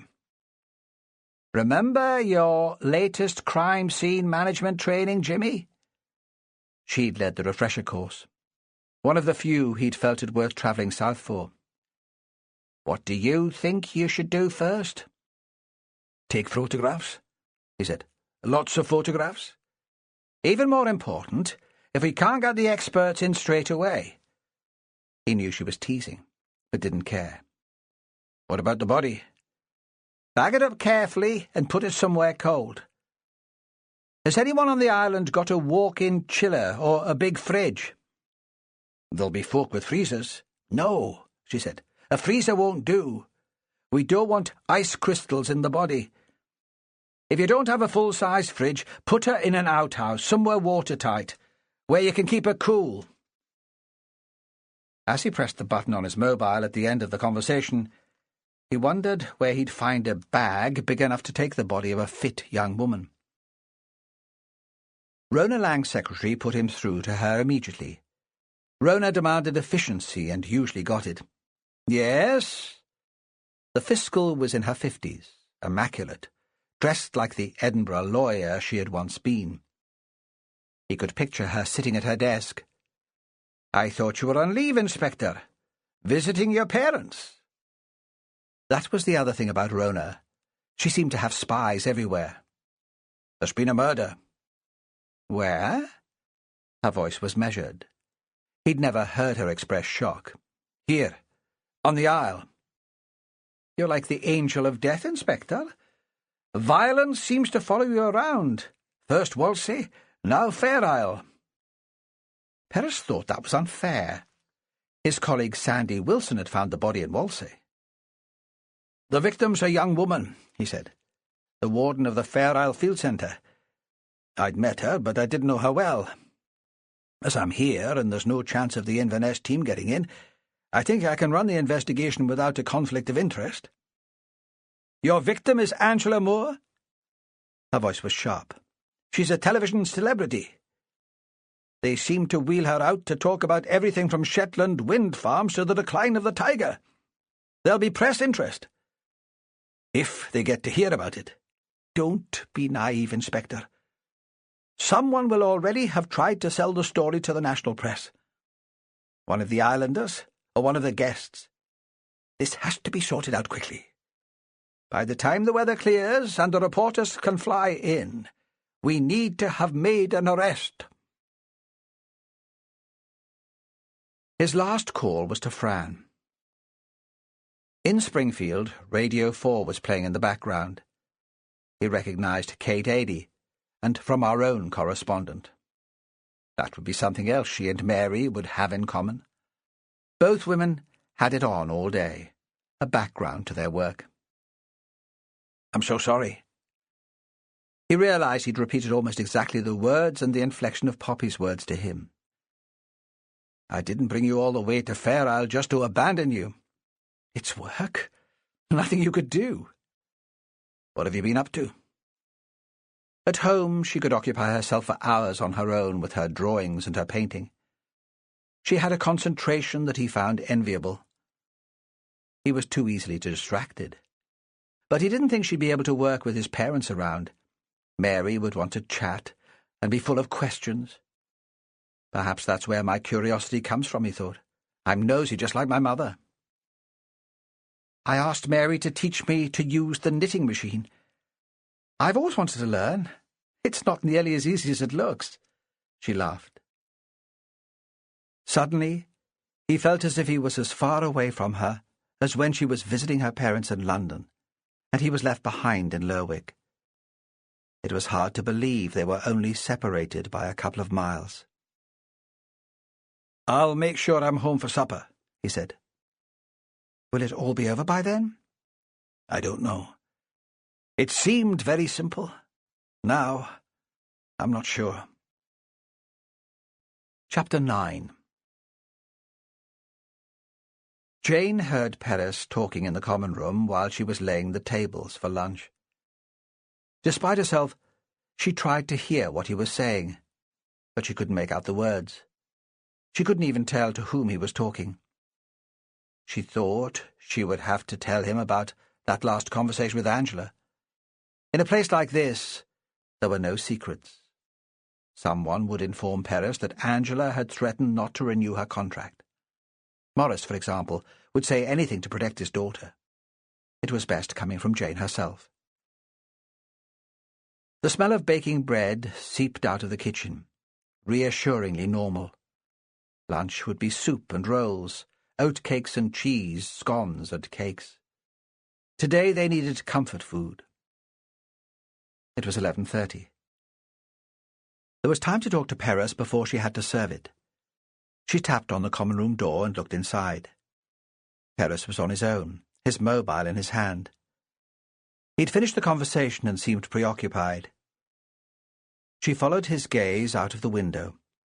It was more exposed here, north-facing, and the sound of the storm was louder. "I wondered if I could talk to you. It's about Angela."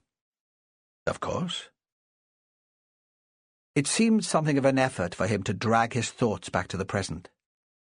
Could we sit somewhere with a bit of privacy?" She hesitated. "We could use my room, I suppose. It's a bit cramped, but nobody will disturb us." She never invited anybody into her room, and was shocked that she'd been the one to suggest it. They passed the door of the bird room on the way to the stairs. "Is Angela still in there?" Where had such a ghoulish question come from? Jane thought it was as if someone else had stepped inside her skin and was talking through her mouth. He looked at her, as if he was considering how much he should tell her. He must have reached the same conclusion as she had earlier. There could be no secrets in this place. "I thought I'd go in when the rest of you are having lunch. I'll move Angela's body this afternoon. I'll take it to Springfield. There's a shed we can padlock. She'll be cool there, then hope the wind drops tomorrow, at least enough to get a helicopter in." He stopped for a moment. "I don't suppose you have a digital camera I could borrow?" "It would save me going home. Sorry." Jane was going to ask why he might need a camera, but then she remembered an American TV program beloved by her sister, Beautiful young men and women in designer clothes investigated brutal murders by swimming pools or in grand houses. They always took photographs of the crime scene. How excited her sister would be to know that Jane had been caught up in a real investigation. There was only one chair in her room. She nodded for him to take it and sat on the bed. She saw him taking in his surroundings, the books and the newspaper clippings. "Do you enjoy crosswords, Inspector?" He smiled. "I don't think my mind works that way." "I suppose I have a motive for killing Angela?" After all, she hadn't brought him here to make small talk. "I thought you should know." He said nothing and waited for her to continue. He sits so still, she thought. It's impossible to tell what's going on in his head. "We had a conversation in the kitchen yesterday afternoon, while I was getting food ready for your party. She said she wouldn't want me back at the North Light next year." "And that's a motive for murder?" He wasn't mocking her, but seemed genuinely puzzled. She wondered that he couldn't be as passionate about the place as she was. "I would have killed her then, if I thought I could get away with it." Jane looked up, gave a little smile to show she was joking. "I didn't. I'm not sufficiently brave." She saw more explanation was needed. "I love it here at the lighthouse. I suppose it's a sort of escape. There were things in my personal life. It was a mess, and Fair Isle captivated me from the moment I arrived." "Did she give you a reason for not wanting you back? Your reputation on the island is high. The best cook they've ever had, my mother says. I'd have thought she'd be bribing you to stay." "According to Angela, someone else was bribing her to get rid of me." Jane explained about the chair of trustees, the massive donation to develop the library and replace the computers, the goddaughter straight out of catering college. "But I'm not sure it happened like that. Angela might have been glad of an excuse to be shot of me and made the offer herself." "Why would she want shot of you?" Jane hesitated a moment. She found it hard to be bitchy about a woman who'd recently been murdered. It was a matter of manners, etiquette. It seemed rather common to be unpleasant in these circumstances. Angela liked to be in charge, the centre of attention. She was accustomed to admiration. "And you didn't admire her?"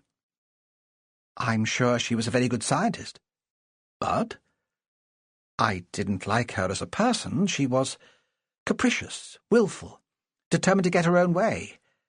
I probably gave her less deference than she was used to. I'm sure that irritated her.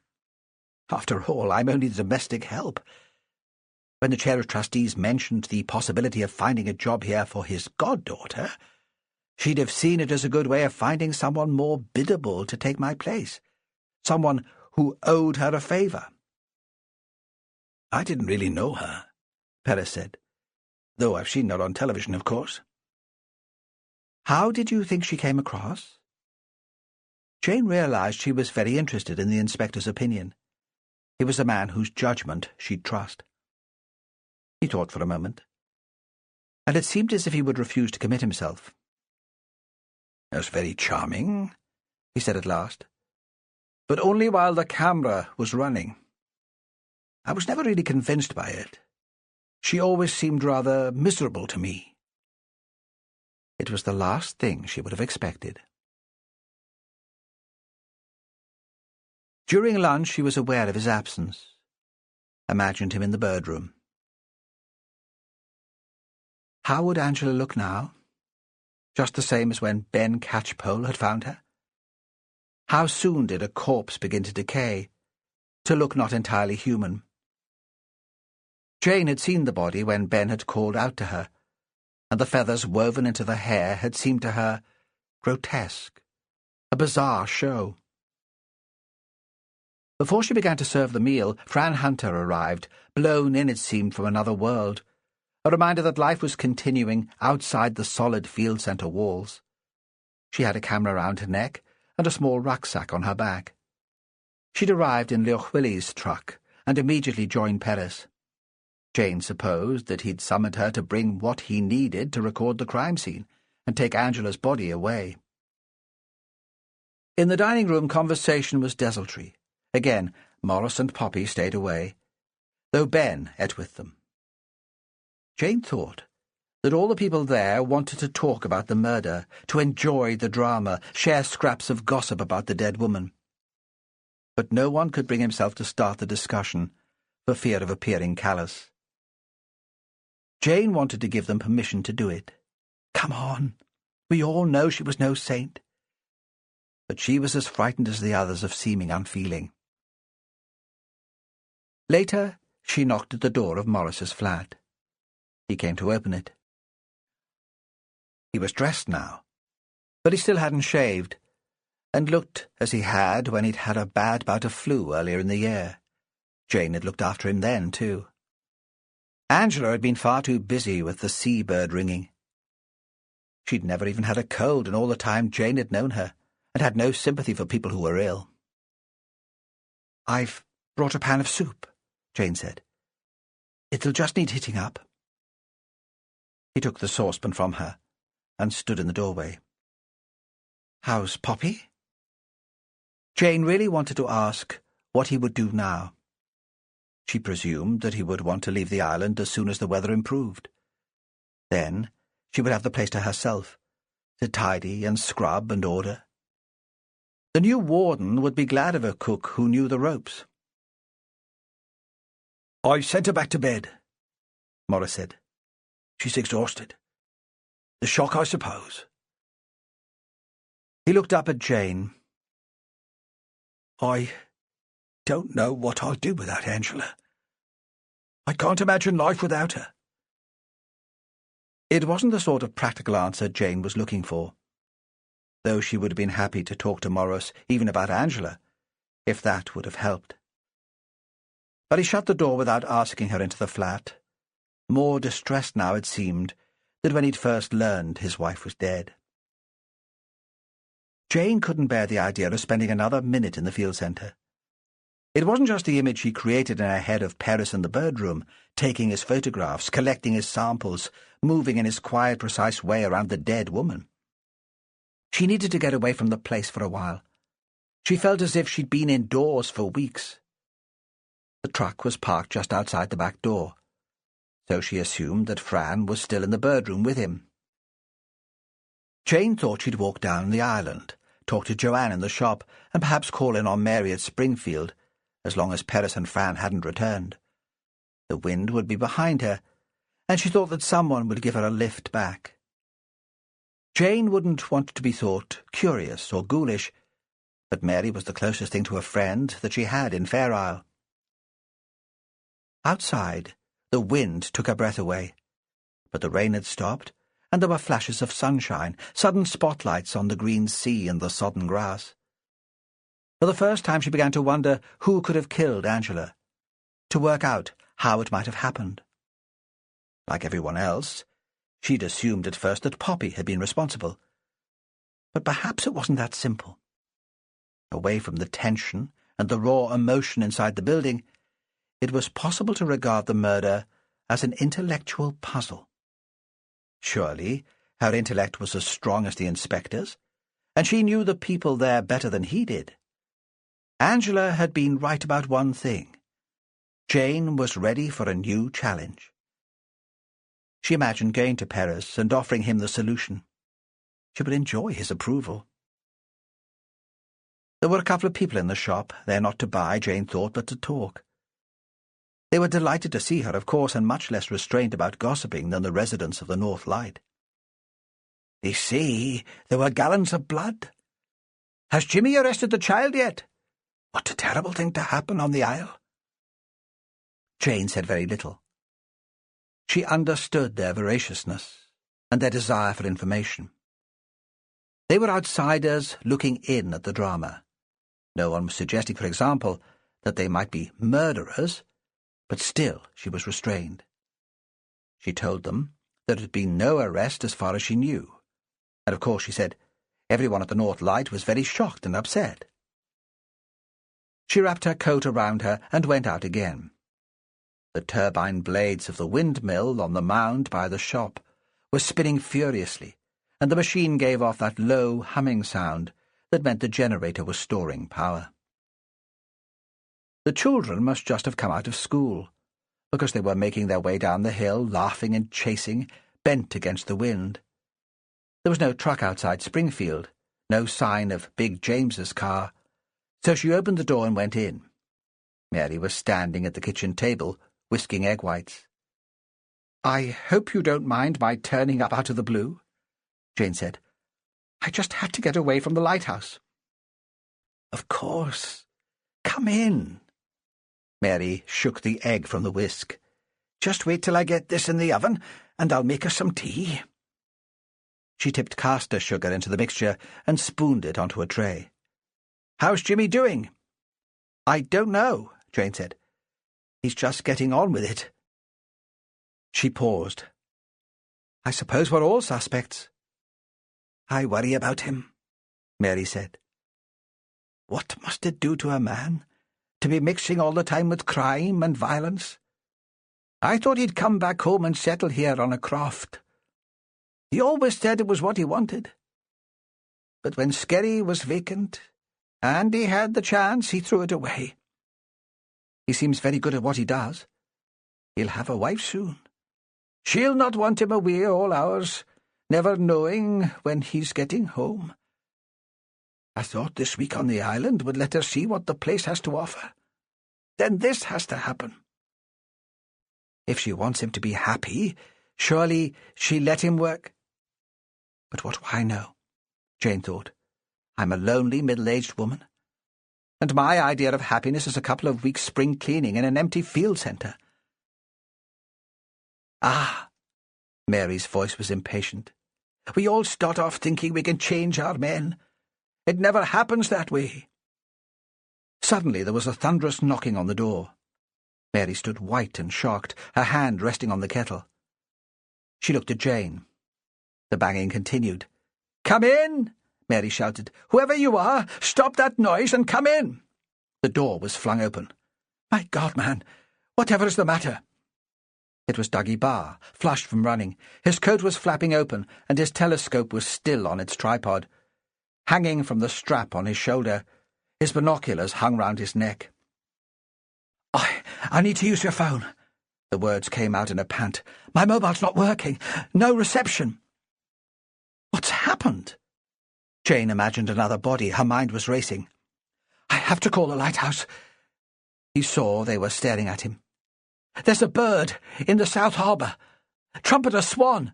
A first for Britain." When they didn't answer, he repeated, yelling at the top of his voice, "A first for Britain!" Chapter 10. All morning, Dougie Barr hadn't been able to stop thinking about Angela.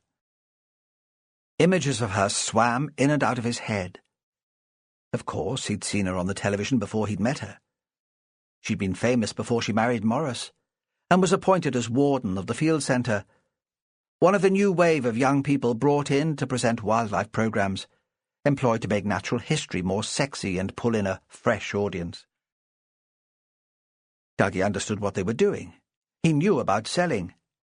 Since then, Angela had become a part of his life, a secret obsession. Everyone remembered Angela because of her hair, right down her back, sleek and beautiful, even when she'd been camping out in the wastes of Alaska for a fortnight, or trekking across a desert. But it had been the hands, long and brown, that had stuck in his mind when he'd first seen them on the screen. He'd noticed them at once, holding binoculars to her eyes, and later picking up a young razor bill as she prepared to ring it. When she first greeted him in the field centre, he'd stretched out an arm to shake hands, and looking down at the grip, he'd been thrilled. The long, strong fingers were just as he'd imagined. He thought that handshake had been one of the most intimate experiences of his life. He was finally touching the woman he admired more than any other. One evening, plucking up courage after a couple of beers, he'd asked her why she'd applied for the field centre job. She'd been sitting in the common room preparing to call the log of the species seen that day, squatting on a chair, her knees under her chin, drinking lager from a can. "You're famous," he'd said. "You could travel all over the world for the telly. You could make a fortune. Why come to Fair Isle?" She'd smiled. "It's an addiction. I love it, just like you do. I came to Shetland when I was still a student and was seabird assistant here for a season after I got my degree. I swore I'd be warden one day, the first female to run the place." She'd set down the can. "Television is just other people telling you what to do. I'm in control here. That's important to me." Dougie pictured her dead in the bird room and thought she wasn't much in control now. There were people who said she'd only married Morris because she needed a partner to be administrator. It was the only way the trustees would appoint her. Dougie didn't know anything about that. He'd never had the nerve to ask her. They'd always seemed a strange kind of couple. Now he thought her ambition to run Fair Isle Centre had killed her. It was unusual for him to stay inside when it was light, even in weather like this. His office in the call centre was small and cramped and had no natural light. He joked with his colleagues that it was like being banged up in prison. On holiday, he needed to be in the open air. Otherwise, he felt he might just as well be working. He found Hugh reading a trip report in the common room. The younger man held out the brochure. There were glossy photos of jungles and mountains, improbably coloured birds. "I'm checking out the possibilities for work," he said. "I might apply to run this one. I quite fancy getting paid to spend 3 weeks in Argentina. I still need a few endemics there." Dougie wished he had the younger man's confidence. Hugh assumed the job would be his if he wanted it, and that he'd do well at it. Perhaps that was what going to a smart school did for you. "I'm going to the South End. Do you want to come?" Dougie liked company when he was bird-watching. It was part of the pleasure, the gossip as you walked down the island. He'd never been in a gang at school. His bird-watching friends had come from the more affluent parts of his town. Besides, he thought, conversation might distract him from thoughts of Angela. Hugh tore his attention from the pictures. "Nah, it's been westerly for weeks. It's a waste of time. I should have gone out on the plain when I had the chance." He flashed the old smile that for a moment made Dougie want to lash out. Hugh of all people should show more respect for this island and the craft of birding. Anyway, I don't want to miss the excitement. You don't get involved in a murder every day. Dougie supposed he meant the policeman poking around in the bird room. Although the door was shut, Dougie had heard movement inside and soft voices when he went to put on his boots, and Angela's body being carried away. That was excitement he could do without. Hugh's attitude was ghoulish, weird. Walking down the road towards the Crofts, Dougie saw nothing but a couple of meadow pipits being blown over the double-dyke trap, and a hooded crow close to the cliff. But he felt his mood lighten. He caught a glimpse of a figure on the hill, and for a second assumed it was Angela, not imagining a ghost, but having forgotten she was dead. That was how she'd moved, purposeful, as if she could carry on at the same pace all day. Immediately he knew his mind was playing tricks on him. This must be Ben Catchpole, doing the hill survey, because Angela wasn't there. In waterproofs, most of the birders looked the same. He raised his binoculars to check, but the figure had disappeared over the horizon. Dougie knew he was unfit. He lived on takeaway food and drank too much beer. In his local pub on quiz nights, he could believe he had friends who weren't birders. Weekends were spent twitching. Long trips in the car with his birding mates. A brief burst of activity to see the rarity. Then nights on the sofa sharing more beer, more stories of great twitchers in the past. Though often these days, he spent the evenings alone with his laptop on his knee, catching up on surfbirds or writing his blog. There weren't so many single men birding now, and the married ones sloped back to their wives and their kiddies as soon as the twitch was over, with excuses for being late and promises to be more considerate in the future. Times like that, Dougie was pleased he still lived alone. Now, with the wind behind him, he enjoyed feeling the stiffness ease out of his joints as he walked. He should join a gym, play sport, lose some of the weight round his belly, and the girls at work might take him more seriously. He always felt better when he came into Fair Isle, took a bit of exercise, ate healthy food. Where the road split south near the school, he chose the lower westerly path, with Malcolm's Head to his right. It seemed a little more sheltered there, or maybe the wind was dropping slightly. In the field below Midway there was a flock of redwings, new in. As he passed, they rose into the air, calling.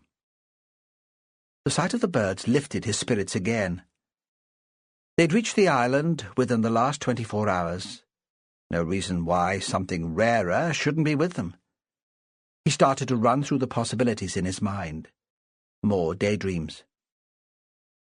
The sea out from the South Harbour was still dramatic, huge rolling waves and white breakers against the grey rocks. The sun came from behind a cloud, lit up a rainbow of spray, then everything was dark again. He walked past the small graveyard, which was so close to the sea that Spindrift blew across it, tucked himself behind one of the boulders to catch his breath, and kept his telescope out of the wind and the salt. A squall of rain pitted the water a little way out to sea, and he raised his binoculars to look at the storm, then focused again so he was looking closer to the shore. There was a swan near to the beach, where the water was calmer. It was back on, and its neck was tucked beneath one wing, so he couldn't see the head. He thought it would be a whooper. It was big, and mute swans were hardly known on the isle. Then the bird extended the neck as if it were preparing to fly. The beak was black. It took a moment for the detail to register, and Dougie set up his telescope, fumbling with the tripod mechanism. God, why had nobody in the world invented a decent tripod? He needed to check this out. Perhaps a piece of weed had become tangled around the bill. Best to limit expectations. He'd been disappointed so many times before. But through the scope, the beak was still black. The huge bird flapped its wings slowly and raised its chest. It seemed to be running over the surface of the water, then it sailed slowly into the air. On one leg there was a thick metal ring. There would be numbers on it. Dougie was muttering a kind of prayer under his breath. Please don't disappear. Nobody will believe this. I need someone else to see it too. Dougie jumped to his feet and followed the swan north through his binoculars. It was flying strongly enough, but not too high. With any luck, it would land on one of the pools at the far end of the island. Whooper swans often settled on golden water. God, he thought, what would Angela have made of this? She'd have loved to put trumpeter swan on the British list. He fumbled in his pocket for his mobile phone. He was wearing gloves and pulled them off to speed things up, dropping one in a rock pool in his hurry. Phone reception in the island was patchy, but he might be lucky. He had to call the centre to get some people out to look for the bird. This time of year it got dark so early, and they'd need to have it pinned down for the following day. If a plane could get in tomorrow, there were birders from all over the UK who'd want to charter flights, and Dougie Barr would be a hero. But his phone had no signal, and the swan was no longer in sight. The nearest house was Springfield, where Big James and Mary lived. He slung his telescope over his shoulder and began to run up the bank towards it, into the full force of the wind. His feet slipped on the shingle, and there were tears running from his eyes. "I care more about this bird than the fact that Angela Moore is dead." The thought came out of nowhere and stunned him more than the storm, and was followed by another even scarier. "I'd kill to find a bird like this." He reached the house. There was a light on in the kitchen. He banged on the door and was aware that he was screaming to be let in, heard the noise in his ears, as if someone else was making it. The two women inside stared at him as if he were a madman. The phone was in the living room. It was the first time he'd been in any of the island houses, but he took no notice of the surroundings. He dialed the number of the North Light. Ben Catchpole answered. The assistant warden hadn't been out long, and he couldn't have done a proper survey of the hill. But that hardly mattered now. Ben would have access to the field centre's Land Rover, and Dougie was in no state to walk the 3 miles north to Golden Water. "I've just had a trumpeter swan." There was a silence on the other end of the phone. "Did you hear what I said?"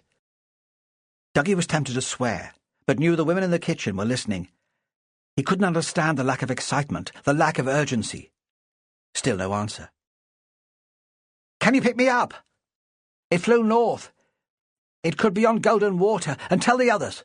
They could walk down there, find it for us, while you come to get me." At last Ben spoke. "I don't know." "Just fucking do it!" Ignoring the women, he screamed so loud that the back of his throat hurt. "Right," Ben said. "Right." Hugh relocated the bird, and it was just as Dougie had pictured it, alone on the pool close to the North Light. The gale had whipped the water into waves, and it bobbed on the surface. The sky was overcast again. The lunchtime weather forecast had predicted another depression coming in from the west, the tail end of Hurricane Charlie. So the swan looked very white against the grey water. Hugh must have run down the bank from the field centre, because when they arrived he was still panting. Ben had picked the Fowlers up halfway along the road. Sarah seemed mystified by the desperation of the chase, but John was as excited as they were. "To be in on a bat like this," he said. "It's every lister's dream." Dougie thought the man might be a stringer, but at least he understood how important the moment was. Hugh was lying on his stomach in the grass, with his telescope focused on it. He heard them approaching, but he didn't turn round. "Did you see it was ringed?" "It walked out onto that patch of sand, and I could see the ring then." "Did you get any details on it?" Dougie held his breath. Before Hugh could answer, Ben interrupted. "Doesn't that mean it was a captive bird? An escape from a collection?" Escapes couldn't be ticked. They all knew that. Dougie wanted to tell him not to be a prat and to let Hugh finish.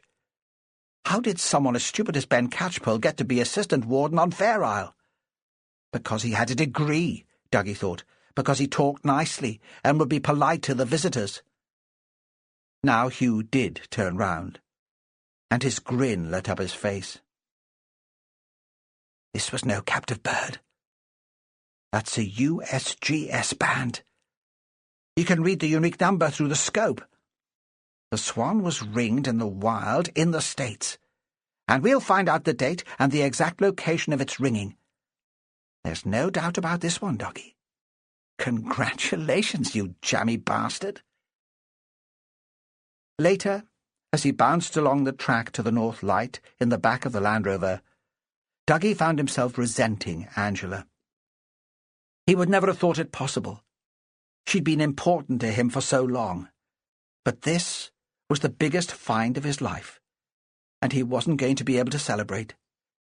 They could hardly have a party the day after a woman had died, and a find like this deserved a party. He just hoped they'd already taken her body away. Chapter 11. Perez's call, asking to borrow her camera, came as a relief to Fran. Mary was great, good company. She could see that they might become friends. But by lunchtime, Fran was starting to get so bored that she wanted to scream. What must it have been like for island women before electricity and flights to the mainland? Fran thought she could have coped in the summer. Then there'd have been shared work in the fields, light nights, music. But at this time of year, when the stormy weather kept folk indoors, you'd go slightly mad at the end of it. There'd be nothing to do but gossip and knit. She imagined knitting all day in poor light, in a room filled with stir-crazy children, and thought that, at the end of it, she'd feel like committing murder. Could I live here now? If I had my own work, and my own house, could I make my home here? She didn't come up with an answer. "I'll bring the camera up to you," she said, as soon as Perez had explained what he wanted. "I'm sure you're busy there." "I don't know."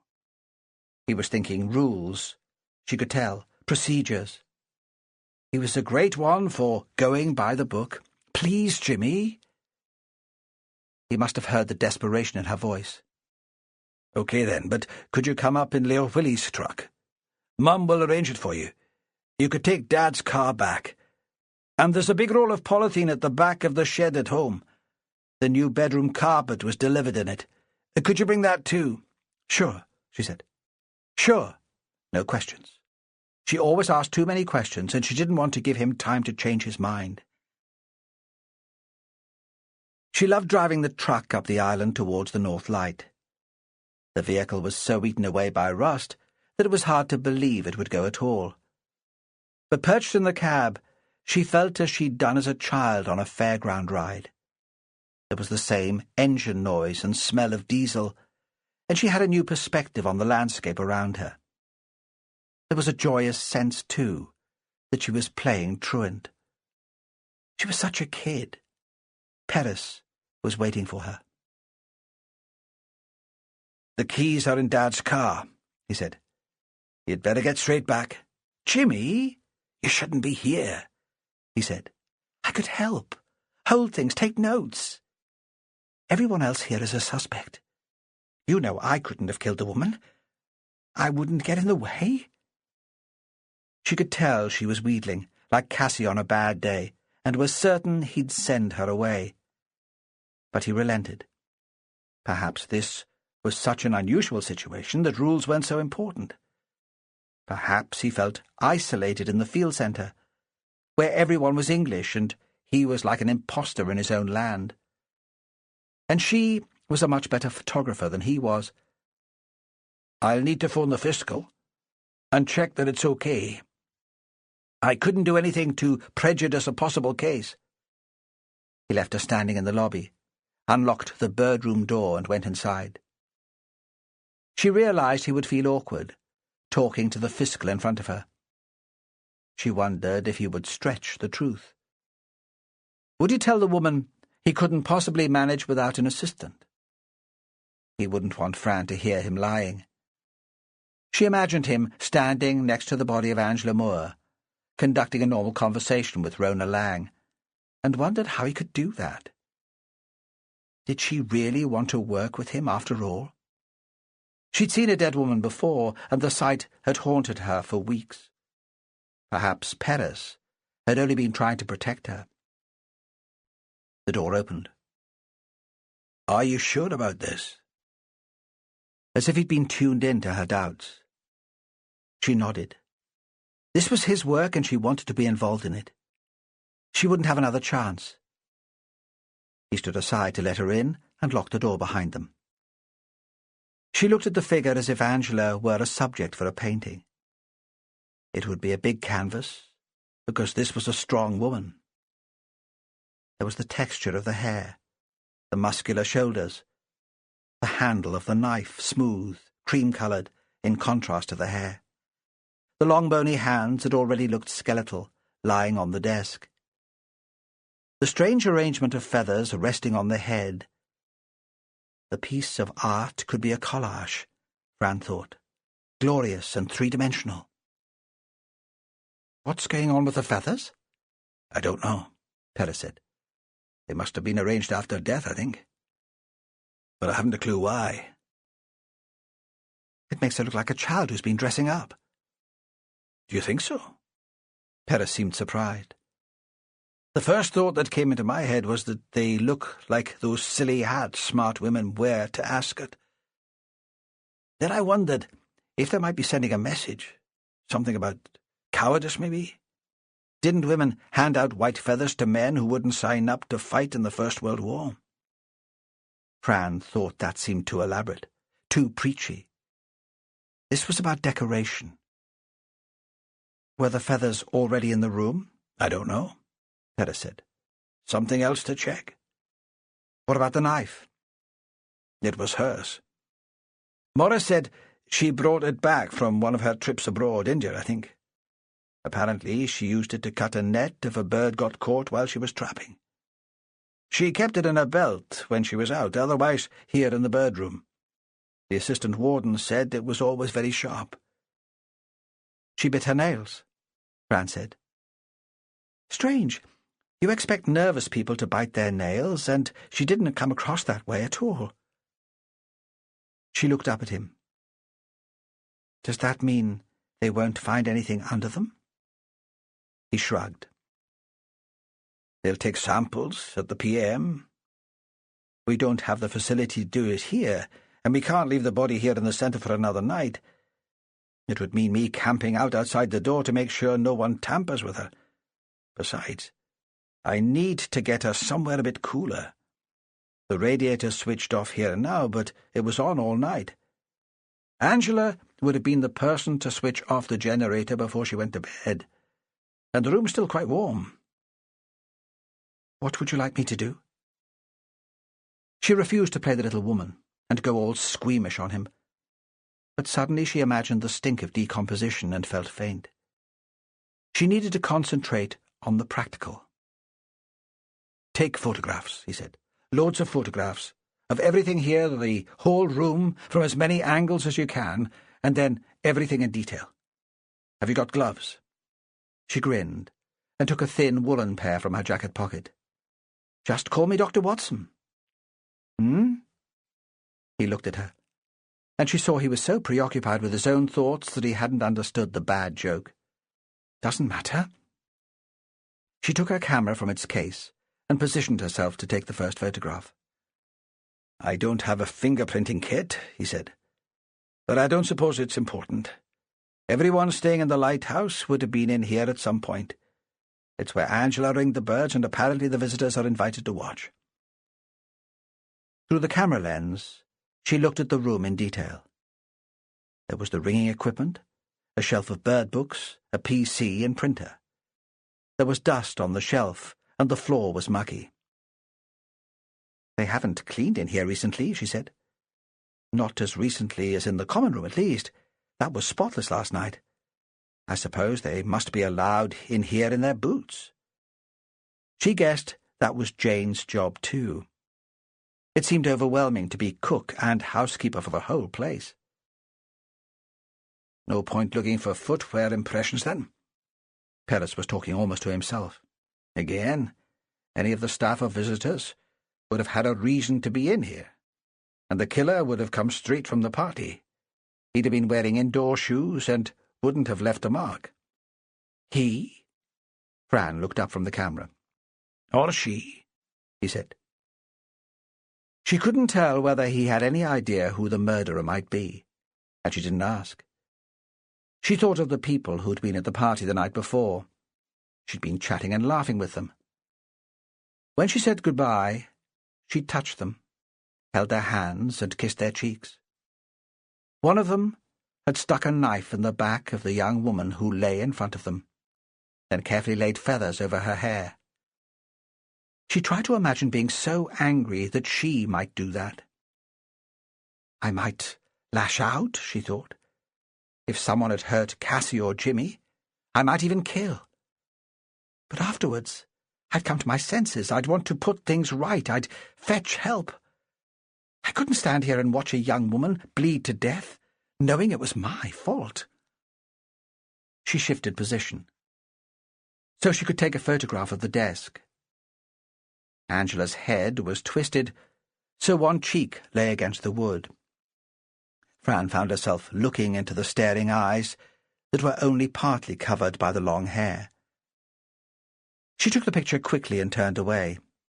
Perez was unplugging the computer. "I'll take this back to Springfield and check it out there." "Won't it have personal stuff on it?" "Of course," he said. "It's the personal that interests me most."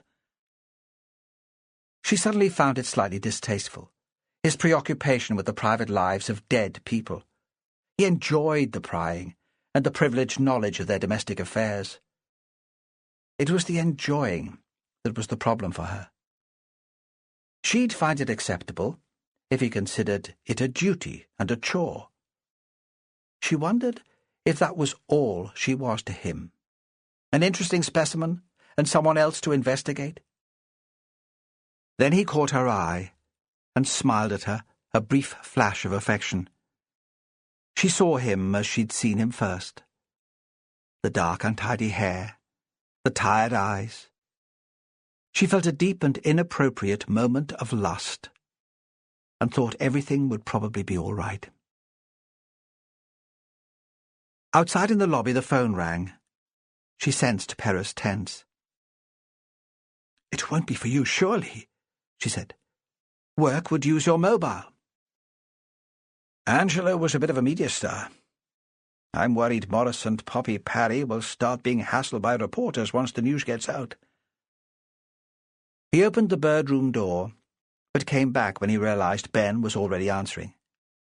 He left the door ajar, and they stood quietly so they could overhear the assistant warden's side of the conversation. As soon as he realized the conversation was about birds, some rare swan, Perez turned away. "Have you recorded this?" He nodded to a pile of books and papers on the desk. "It all seems a bit random. What do you think she was doing?" "Maybe it isn't related at all. Could be stuff she's been working on over the past few weeks and just hasn't put away yet. It seems she was hardly obsessively tidy." Fran took a photograph of a book that was lying face down, close to one long hand. The book had been written by Angela Moore, and there was a photo of the woman, the trademark hair clipped away from her face, on the back jacket. "On the trail of the slender-billed curlew," Fran read from the blurb.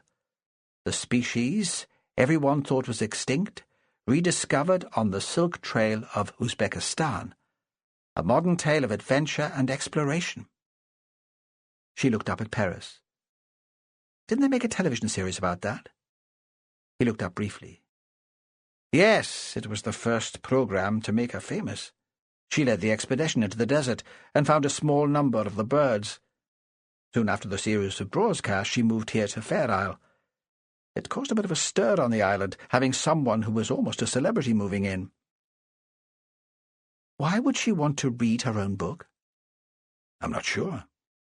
He straightened up and considered the matter seriously. Perhaps she was writing an article and wanted to check a fact, or perhaps she just wanted to cheer herself up. It was her moment of glory, after all. He went back to his methodical investigation of the papers on the desk, carefully marking the page where the book had been opened, before adding it to the black bin bag. Outside in the lobby they heard the ring that showed the phone had been replaced, and there was a sudden flurry of activity. Ben Catchpole was shouting something unintelligible up the stairs, and they heard running footsteps, the sound of the Land Rover being started. Through the window they saw the youngest of the visiting birdwatchers running across the yard and out onto the hill. "What's all that about?" Fran thought it sounded urgent, and wondered why Perez was being so relaxed. "Shouldn't we go and find out?" He looked up briefly from sorting through a bunch of printed papers. "It'll be a rare bird," he said. "It happens all the time. I told you, they're kind of obsessed."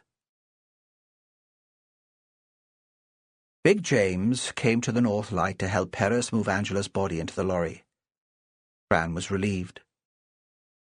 All the time she was taking photographs, she'd been wondering how she and Jimmy would manage to roll the woman in the polythene and carry her outside.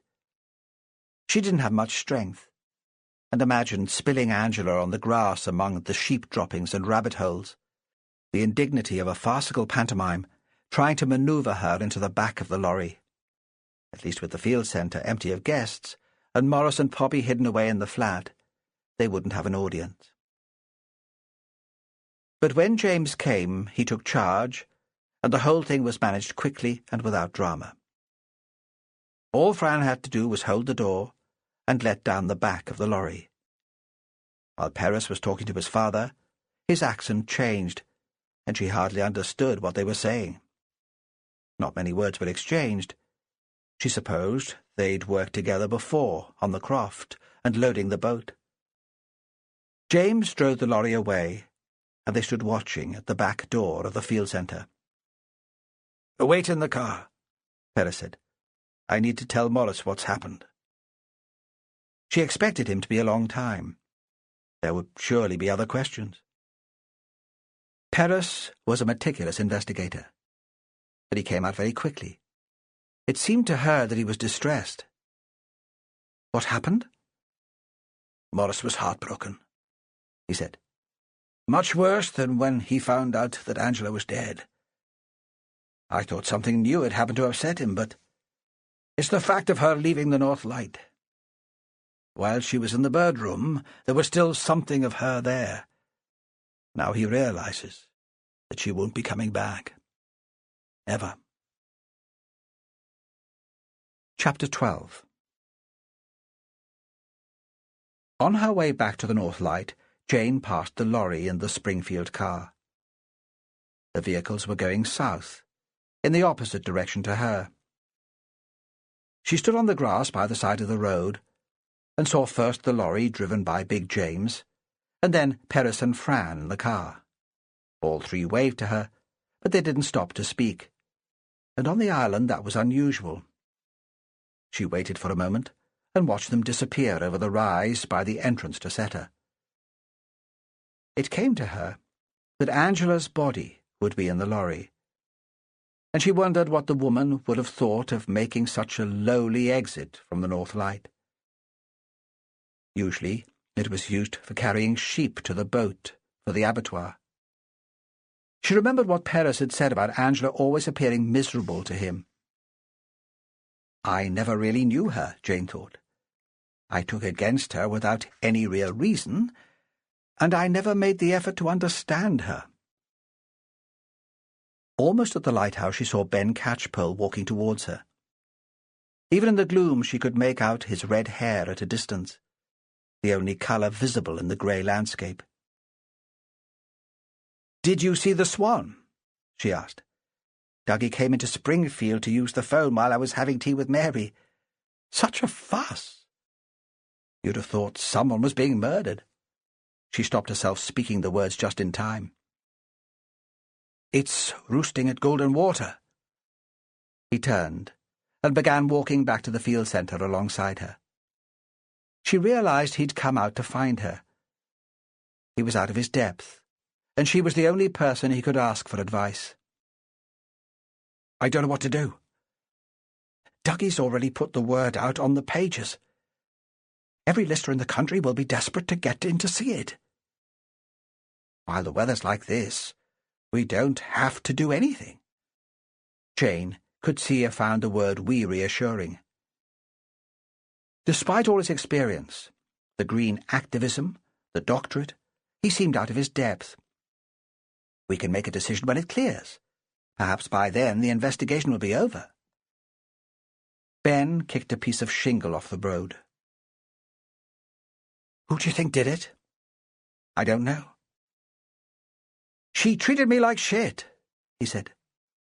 "But I would have died for her." In the centre, Jane dropped off her coat in her room and closed the curtains. The wind had dropped a little, or perhaps she'd become accustomed to it. The light had gone. In the kitchen she lit the colour gas under the vegetables she'd prepared earlier and put plates to warm. The table was already laid, just for the 6 of them. 4 visitors, Ben and her. With the main lights on, she couldn't see outside, just her reflection in the big windows looking pale and thin. She was a dried-out, middle-aged woman. I need a lover, she thought. Someone warm and big-breasted, with a deep laugh to breathe some life into me. The potatoes had come to the boil, and she turned down the heat. She'd mashed them to serve with the gammon she was roasting.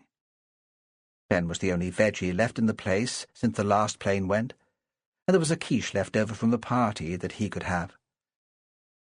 She knew there was a packet of broad beans still in the freezer, and she'd serve them with a white sauce.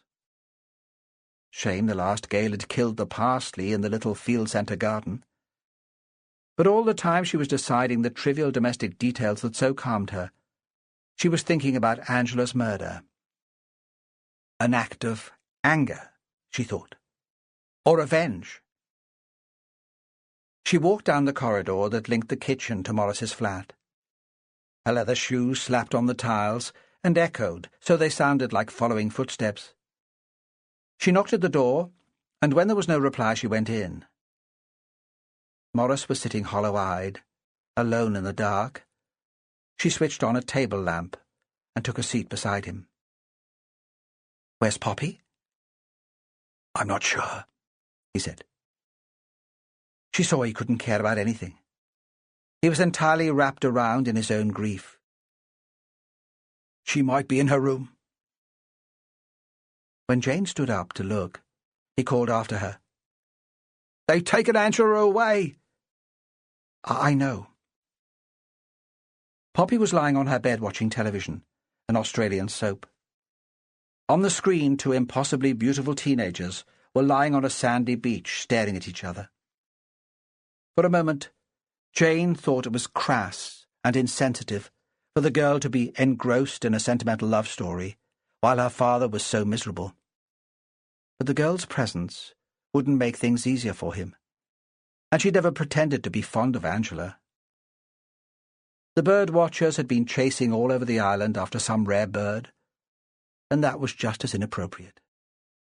As inappropriate as Jane taking a secret delight in her attempts to unravel the mystery of Angela's death. "Are you hungry?" Poppy switched down the sound, but continued to stare at the sunny landscape, the young lovers. "Starving." She turned abruptly towards Jane. "Is that really gross? To want to eat when there's a dead woman lying in the bird room? Of course not. And she's not there any more. Jimmy Perez has taken her away." Jane sat on the bed. "Where do you want your dinner? In the flat or with us?" There was a pause. "Do they all think I killed her?"